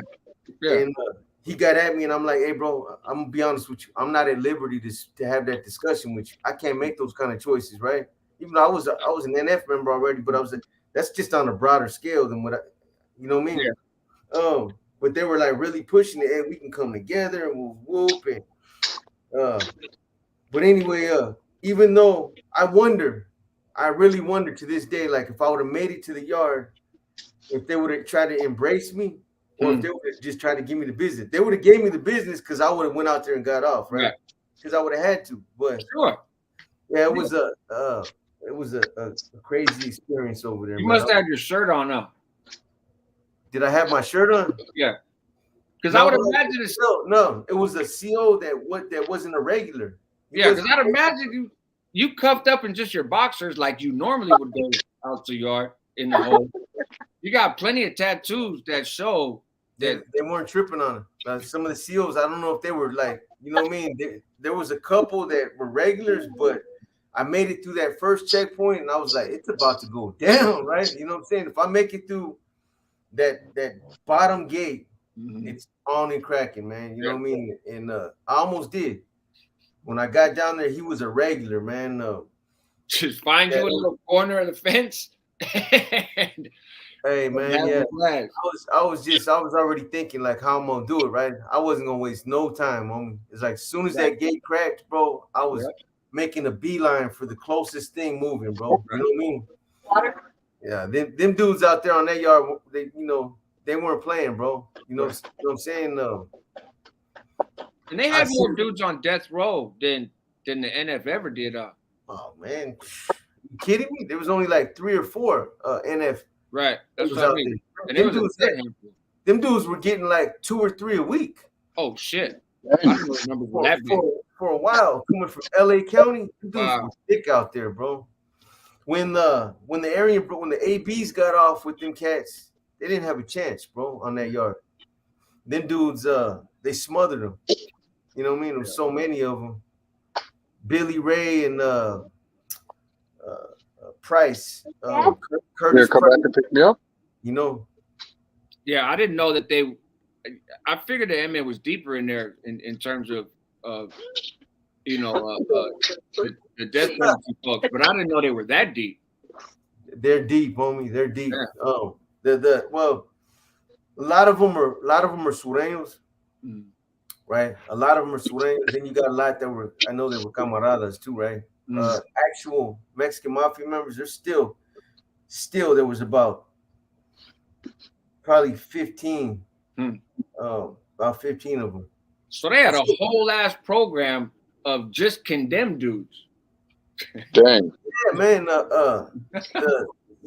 had the Mexican Mafia Aryan Brotherhood yard. Then they had the NF BGF yard. Then they had another Crip yard with Fee and the Rolling 60s, the Crips that didn't get along with Tookie and them. And then they had the integrated yard. Right. You know what I mean? So you had a couple yards, man, but their yard was thick, bro. They were thick out there, man. Nope. Go for another few, man. Another few, and we'll wrap this up. Hey, Boxer. Yeah. I don't know if you ever did, but did you ever do a spill on the conflict between Tookie and the other Crip? Fee? Yeah, I did a spill on it. It was nothing in depth, but I did a spill on it. You know. Okay. I broke down that whole conflict. You're talking about when Fee stabbed Tookie, right? Yeah. Okay. Yeah, I can remember his name. Yeah. Taekwon Cox. Taekwon. Yeah. Okay. Yeah. Yeah, man. He's looking old now, man. Fee. God damn. Oh, yeah. Yeah.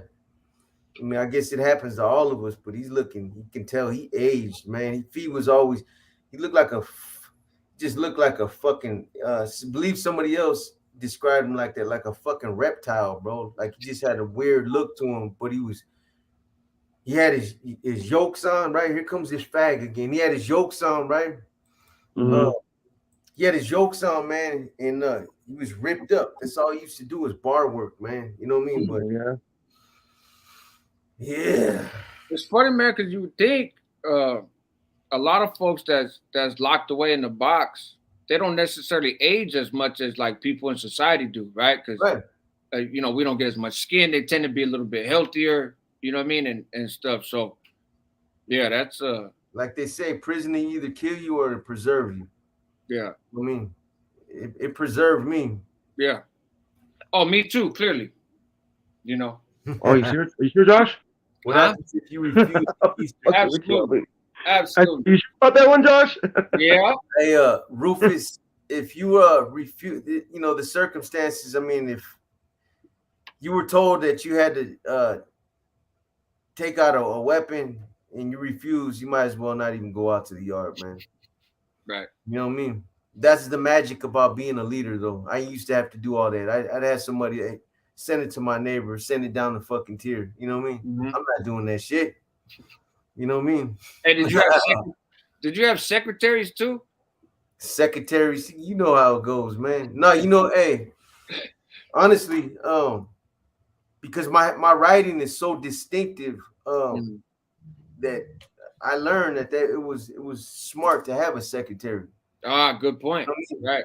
Because one time when I didn't do that and I heard somebody was getting released, right? I'll talk about this some other time, but I heard he was getting released, some cat from San Jose, and he wasn't. He was on the list, Mm. and I was like, did they just call that cat?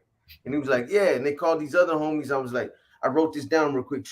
Hey, homie, I'm coming down, bro. I'm gonna drop you this, bro. Hey, make sure you take this out there, bro, and get it first thing smoking, right? Right. This idiot, instead of wrapping it up the way he's supposed to, he puts it in his letters. So the whole thing was staged, bro. As soon as these motherfuckers walked out, Goon Squad was waiting right there, and they were like, "What's up, gentlemen?" Right? You know what I mean? Grab the wall. They go through their shit and they find it. And Munoz, Lieutenant Munoz, came on the tier in C-section and yelled up, "Hey, boxer!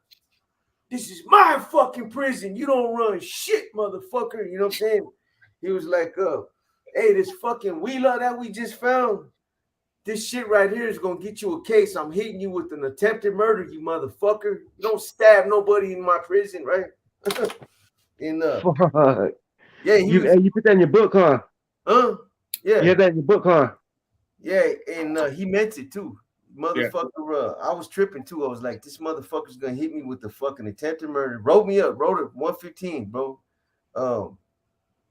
Conspiracy to commit an attempted murder. Wrote up a couple other cats. Actually, the cat that would become my second in San Jose ended up getting caught up in that. We didn't even know each other at that time, but he was getting released, and because of that, he didn't get released. Wow. You know, so yeah, having a secretary is good, man, because my writing, as soon as he looked at it, he goes, I know whose fucking writing this is. Right. This is fucking Boxer. We don't run shit. This is my prison. You know what I mean? Yeah, man. Yeah, I've seen some cases in the streets where people get charged that way because they get caught with paperwork. And so I had one in Contra Costa County actually, and beat that one because they were like, oh man, you gotta remove dude or whatever.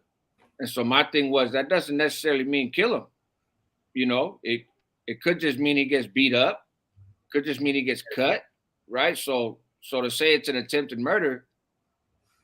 Hey, mine was pretty. It was pretty ugly because I said I mandated, right? I mandated that it be full force with weapons, and I wanted him hit with at least 2 different weapons, bro. I stipulated that in there. I don't want you guys coming back for no hands-on shit. I want weapons on this dude, and I want it to happen before he even puts the sheets on his fucking mattress. You know what I mean? Right.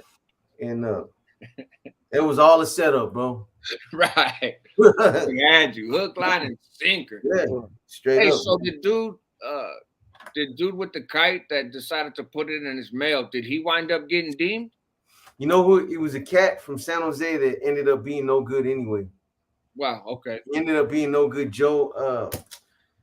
You probably don't know, man. For some of you from San Jose, if you remember a case that happened out there in San Jose where this guy was running and the cop shot him in the back. That's who the cop thought he was. This dude. His name was Locon. They called him Locon. From San Jose. I forget his last name, but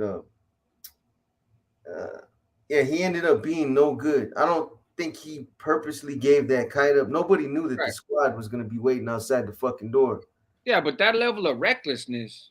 Yeah, he was supposed to secure that. I told him to secure that, bro. Make sure that this shit right here is hoop it, bro. You know what I'm saying? And all he did was put it in his fucking letters, bro. Now a lot of places, even in the county jails, they're telling people if you got hot paperwork or any contraband, hell yeah, Oscar, you need to take off on the COs, right? You got to take off on them no matter what. Yeah. If you've got any hot paperwork or contraband, knowing damn well they're not gonna. What are you gonna do? Just beat the shit out of the CO and they say never mind? They're still gonna get your stuff. You know what I mean? But now you got a case. And yeah, but never deemed anybody for getting caught with paperwork. But there was a lot of discipline. There was a lot of discipline. What's up, Big Mikey? Gonna tap out in a few minutes, man. Been on there for 3 hours and 15 minutes. You know what I'm saying? Lord. Still 160 you in there, man. We appreciate you guys, man. You know, real talk. What's up, yeah, man. We'll probably be dropping some more content this week. Remember, we got the calls from behind the walls that we're doing. You guys are gonna see some new people, man. Besides Red Rum, but like I said, you guys want to know the history of Deuce 5, and he's got he's got something called the history of Deuce 5, and then he's got something else called American Me, Deuce 5. But it's about the history and how that some of the shit that happens is some good stuff, man. You dropping that this week? Yeah, Do you know what day? Do you know what day? Is there a reason why you want me to let you know? Yeah, I'm just curious because I'm gonna drop a spiel on the Nueva Flores, on the new flowers. Yeah, and so that'd be kind of interesting to back it up. Like, you know, one day, you know, one spiel, the next day the other one. You know what I mean? There's two calls already. There's 2 calls or 3 that we've already released on this cat. So it's a running story. Okay. The next call might be tomorrow. It could be the day after tomorrow.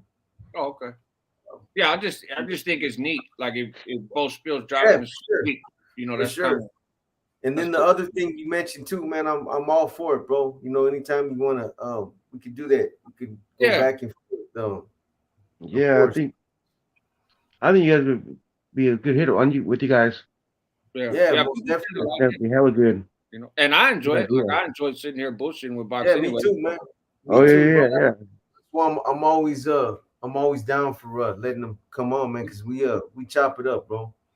And there's a lot of things he can relate to that, you know, other people can't relate to. That Sandman, he does his best, man, but you know, he hasn't been to prison, so he's limited his amount of as far as his knowledge on certain things. So, which is a blessing and a challenge sometimes. I guess depends how you look at it. Ran into your best friend Roger, the tattoo artist. Wow. Yeah, I got nothing bad against him. Nothing bad to say about him no more, man. For a while, I was really pissed off at that dude, man. That's a family man that got caught up with us, man. You know,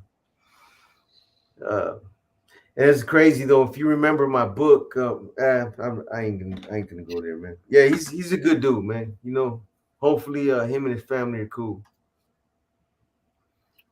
People are saying for me to go live next, that is not going to happen. I am Stay plugged in, Boxer. Let the air. If you're continuing the show, brother, look, to me especially, it took like 2 weeks for info. I was raining when, what am I missing? Stay plugged in, Boxer. Let the air me.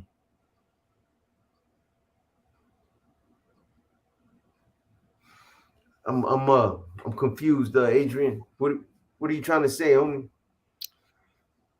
Yeah, I can't help you with that one, Brody. I don't. To me, especially, it took like 2 weeks for info. It was raining one day. I normally speak typo, but that's a little different. About your pay grade? Toker 510, I see you. 408 East Side. No, I am not. No, I'm not. Box, even if you get to the Pinta but never level 4 and shoot, then the experience is way different. Yeah. I mean, I don't know. He asked you, but yeah, it's different. Level 4s are different than level 1s and 2s. Yeah, different politics, man.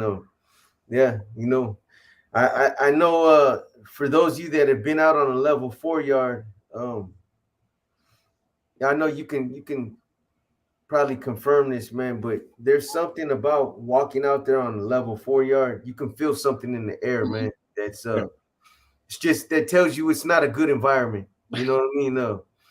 I don't know how to explain it other than you can feel it permeating in the air, man. It's just something about it that it's death, man. You know what I mean? That's weird. It's a weird thing. A lot of cops that work in custody or work corrections, they say the same thing. They'll go in and they hit a level 4 yard and they get goosebumps. Like fuck, there's something out here that you can feel in the air that's just Like, not. It's not cool.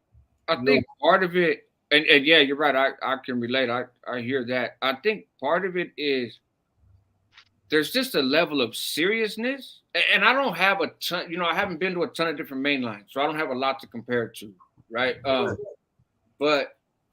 But coming from the level 3 and then going to Salinas Valley level 4, um, it there was just a level of seriousness, like it, yeah, like there's a weight to be in there, um, and right? It's all you gotta do is see one remove on a level 4, and you realize you're in a different space. You know what I mean? Um, and the COs are different on level 4s too. So I think that's interesting. You make the point that they feel it because they get down a little different also. Yeah. Um, and so somebody asked if I've done time with anyone from Redwood or EPA in the shoe. No, not in the shoe. For me, the only dude that was in my section in the shoe was a cat from Milpitas. He was a northerner. Um, I talk about that a little bit in my Corcoran video. I also talk about him in my video about a MA member helping a northerner with his case. I just watched that video. Yeah, that was Tortuga from Colton, MA member, and he helped out. Turtle Yeah, from Colton. yeah, With the regular and, bird? yeah. He got a Welga bird tattooed on him, and so he helped. Well, he tried. He tried to help. I was trying to beat the Northerners' validation, man. I felt bad for him. He was sitting back there, and he was neglected. And then that's why I got in trouble because I tried to look out for him with some ideas, and people felt like I was overstepping. And it was just a fucking mess. I did not like it in Pelican. I could do time at Pelican Bay. Doing the time wasn't a problem at all. I just it was it was a different experience than I've heard other people have. Where they go up there and oh man, and the big homies and the schooling and all this and all that, and that wasn't my experience. For whatever reason, but Yeah, Toker. Next time, my palabra, homie. I'm tired, boy. I got weed stories though, man. Yeah, I live next to Turtle Homie Hangout. Was in I Am Still Alive. And what did home? I think if Adrian, if I was gonna keep, what I'm thinking you meant is if I'm gonna keep doing YouTube. That's right, Mikey. Yeah, man. I'm gonna keep going, bro. That's what you meant. Unless I'm misunderstanding you. Yeah, I don't know what you mean by his cell is hooked up, whatever. I mean, you weren't there when I was there, but yeah, Tortuga was a cool cat. He wasn't a very joking guy. He was a pretty serious guy, and he has a fucking temper. He gets grumpy about shit, but that's all. That's all their own internal business. Just yeah. Nah, man, I'm not quitting YouTube, no, or Adrian. I'm nowhere even near that.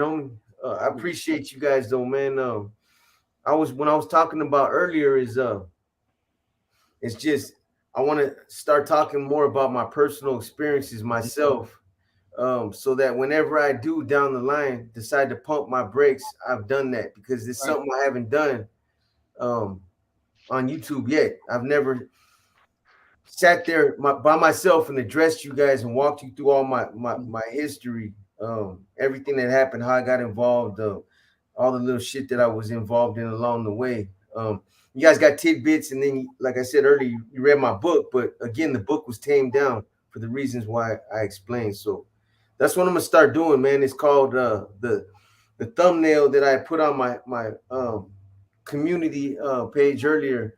my inner demons. That's a pretty cool thumbnail. You see it? Yeah. Yeah, I like that. I like that. Yeah. Yes, sir. All right, folks. I am throwing in the towel. We both throwing in the towel, man. Yeah, I'm gonna Let me get show this thumbnail real quick. Yeah. Oh, yeah, there you go. Right here.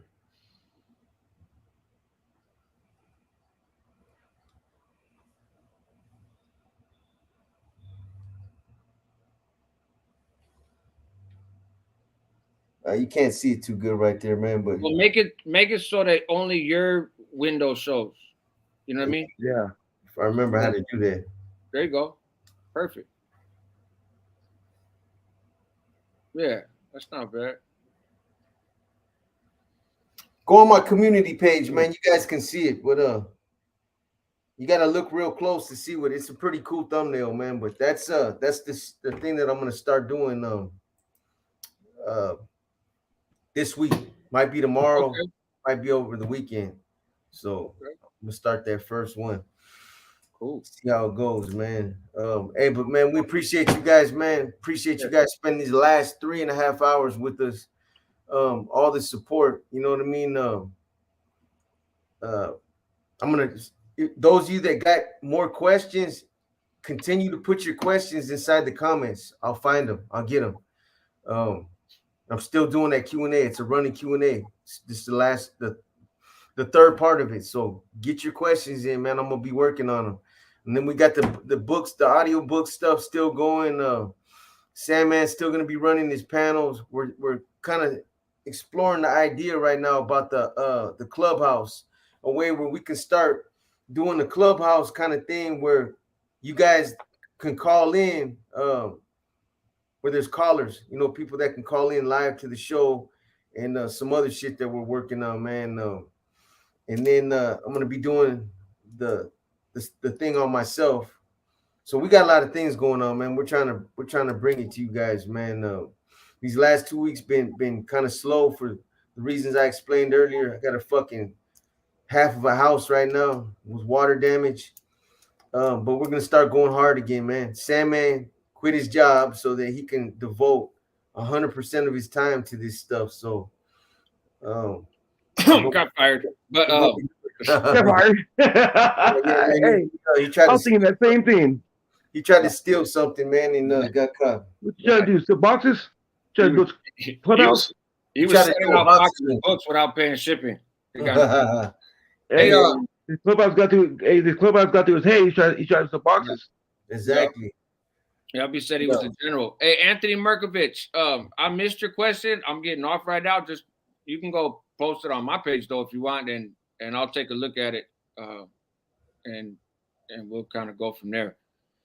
But I'm not scrolling back up here, bro. No disrespect, but I'm like getting off YouTube, so I'm not gonna do all that. But just in case you figure out what he meant, weren't you in one of the places with 18th Cat from San Mateo? I think that's what he was talking about. Unless I got it wrong, but yeah, go check out my Corcoran video. I'll talk about it. And that's my homeboy from the streets. Yes, sir. All right, Iron Bear. All right, Joshua, man. I appreciate you guys, man. Good evening. Yeah, man, you know how we do it, man. All right, Themo, Anthony Jr., Sergio Toker, and Perez, Boom, Gray, Bullet. I appreciate you. Make sure you tell my homie Shorty I send my love. Box Contreras, Dreamer 24, Fat Ass Dave, man. All right, Miguel Espinoza, No, Malo 209, Big Goyle, Rufus Griffin, Toker 510. And all the motherfucking haters, the trolls, the trolls that gave all them views, man. Joseph L, Tiny Two Angels, Adrian Zuniga, Lucky Loco, Boss Hog, Sea Dog. Who else tapped in, man? Sandman, Greg, Anthony, Compa V, Ese Tontin. That's right. Shout out to you, Iron Bear. Good to see you, bro. Always. Thank you. Shout out to you too, boy. Thank you very much. Yeah. Thank you for having me on. Big Mikey Salinas Report. Yeah. Californiero. Lori Wilson. Yeah, you say it, boy. Mark 9400. Mr. Don't Play 510. Mhm. Shit, and everybody else, it's like 3 hours worth of names Right. up there, man. All you guys, man, everybody that tapped in, man, we appreciate you guys. Big Mike, all you guys, man. We'll be back probably on the over the weekend, man. So Tap you in. guys enjoy the rest of your weekend, man. Stay safe, be safe out there. And like we always say, man, we appreciate you guys. We appreciate the support. Without you guys, man, Right. we would cease to exist. That All is right, you true. guys. You Thank guys you have guys. Night. Thank you for letting me on. yeah, you know what's up, boy. You know what I'm saying? Yep. Yep. All right, boy. All right, bro. Later. Have a good one. You too.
That's why I need Sandman, huh? Hey, I'm gonna cut this off right now, man. I just realized this shit was still on. You guys are cold pieces of work, man. Whew. Sergio Velasquez said, this is why he needs Sandman to the end of every live. Why you don't like me leaving it open for you, Sergio?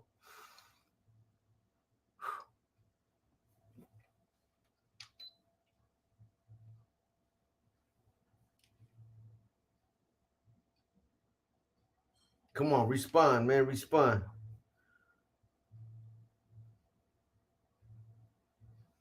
There's still 31 of you in there.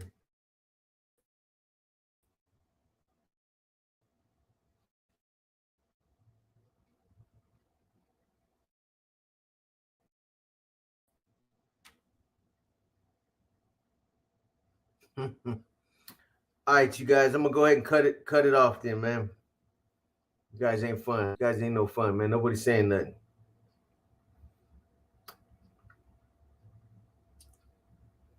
Nah, what's up? No. Wait, this still on? That's what hey man, I just realized that this shit was still on when I walked away, man. I hit the fucking I closed it up real quick. Closed it up, and then somebody texted me and was like, hey, dumbass, hey, your fucking your live is still on, man. So it's the only reason I came back is to close it up, man. You guys are crazy. You guys are still on this motherfucker, man.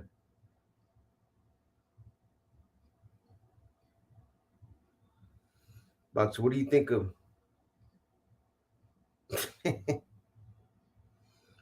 No comment, man. No comment.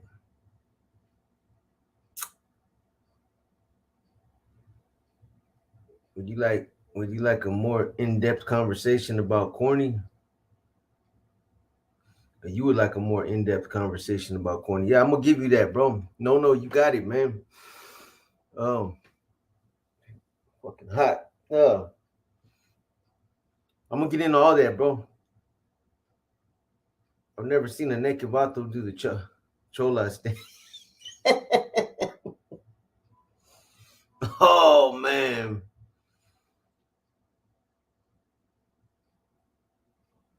That's right, Mr. Clean. Send mines to your boy.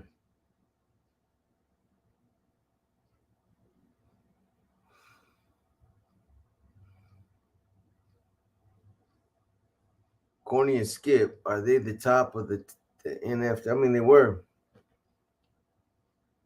Things are, I don't know. Things are still kind of chaotic right now, man. Yeah, man. Last laugh out loud. You're back. Somebody texted me and told me my dumb ass forgot that my live was still open. Would you know who that was, Fat Ass Dave?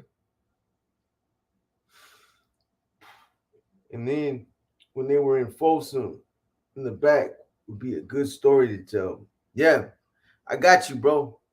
No. You gotta let an old motherfucker sleep tonight, though. Well, I still gotta work on some content for you guys right now, man. I'm trying to get something out, something else out. These last 2 weeks been slow, man. I ain't put no content out. You know.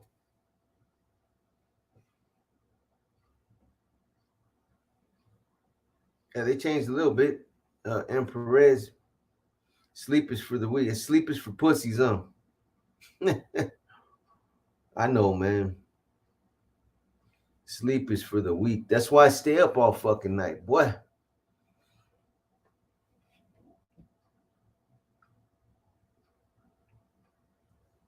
Anyway, goddamn, it was down to 30. Now there's 67 people back in there. You guys are crazy, man.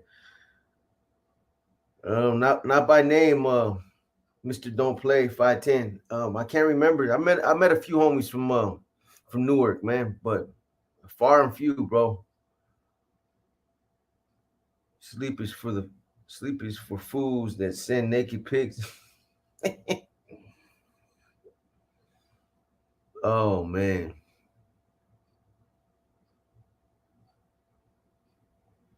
I ain't gonna do it. I got a question. You ever come around Redwood City? Yeah, bro.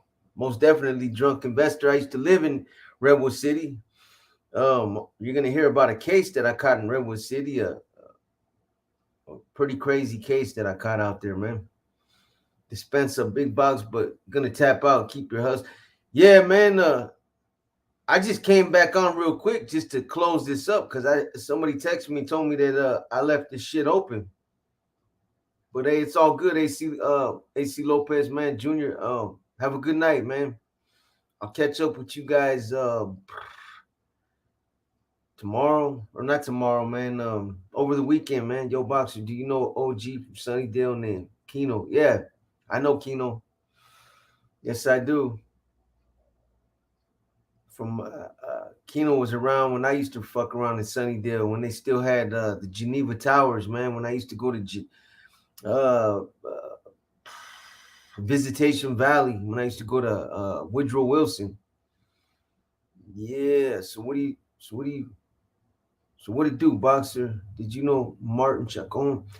Yeah, I knew Kung Fu. That was my boy. I helped save Kung Fu, man. But you know, you had other people that were gunning for that dude, man. So I couldn't be a full-time bodyguard for him, man. Shit happened, bro. He gave me my tattoo in San Quentin in 2006. He was a solid dude, yeah. Keno was cool, man. What's up, Goyo? I just popped on real quick just to close this up, man. Somebody told me that I left it open. It's crazy. There was 30 you cats on there. Now there's 72, man. You guys are crazy. You guys don't. What's today, man? It's fucking. This is a Friday night, man. What you guys doing, man? An Army Street Projects storage. Fucking Army Street, man.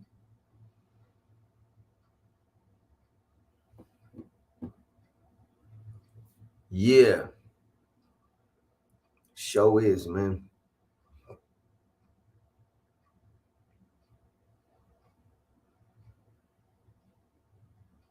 New channel on the block here. Vegas prison stories.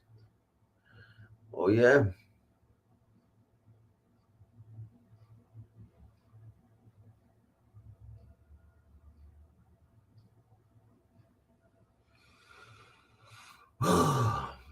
Anyway, you guys, man, I'm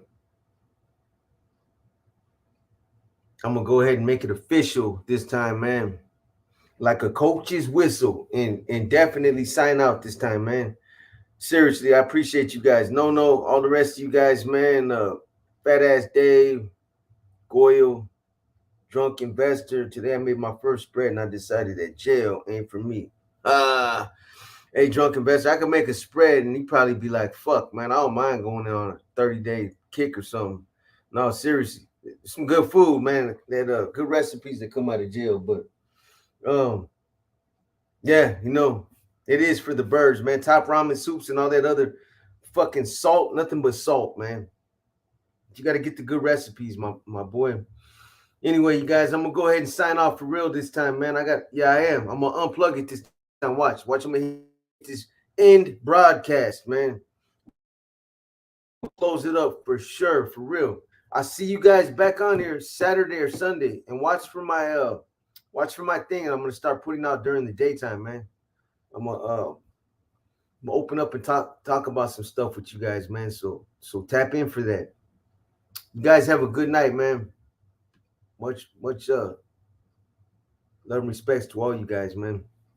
All right, here I go. It's official this time. Watch, check it out. All right, good night, big homie. Boy Candios. That's right. No. All right, a rato, Holmes.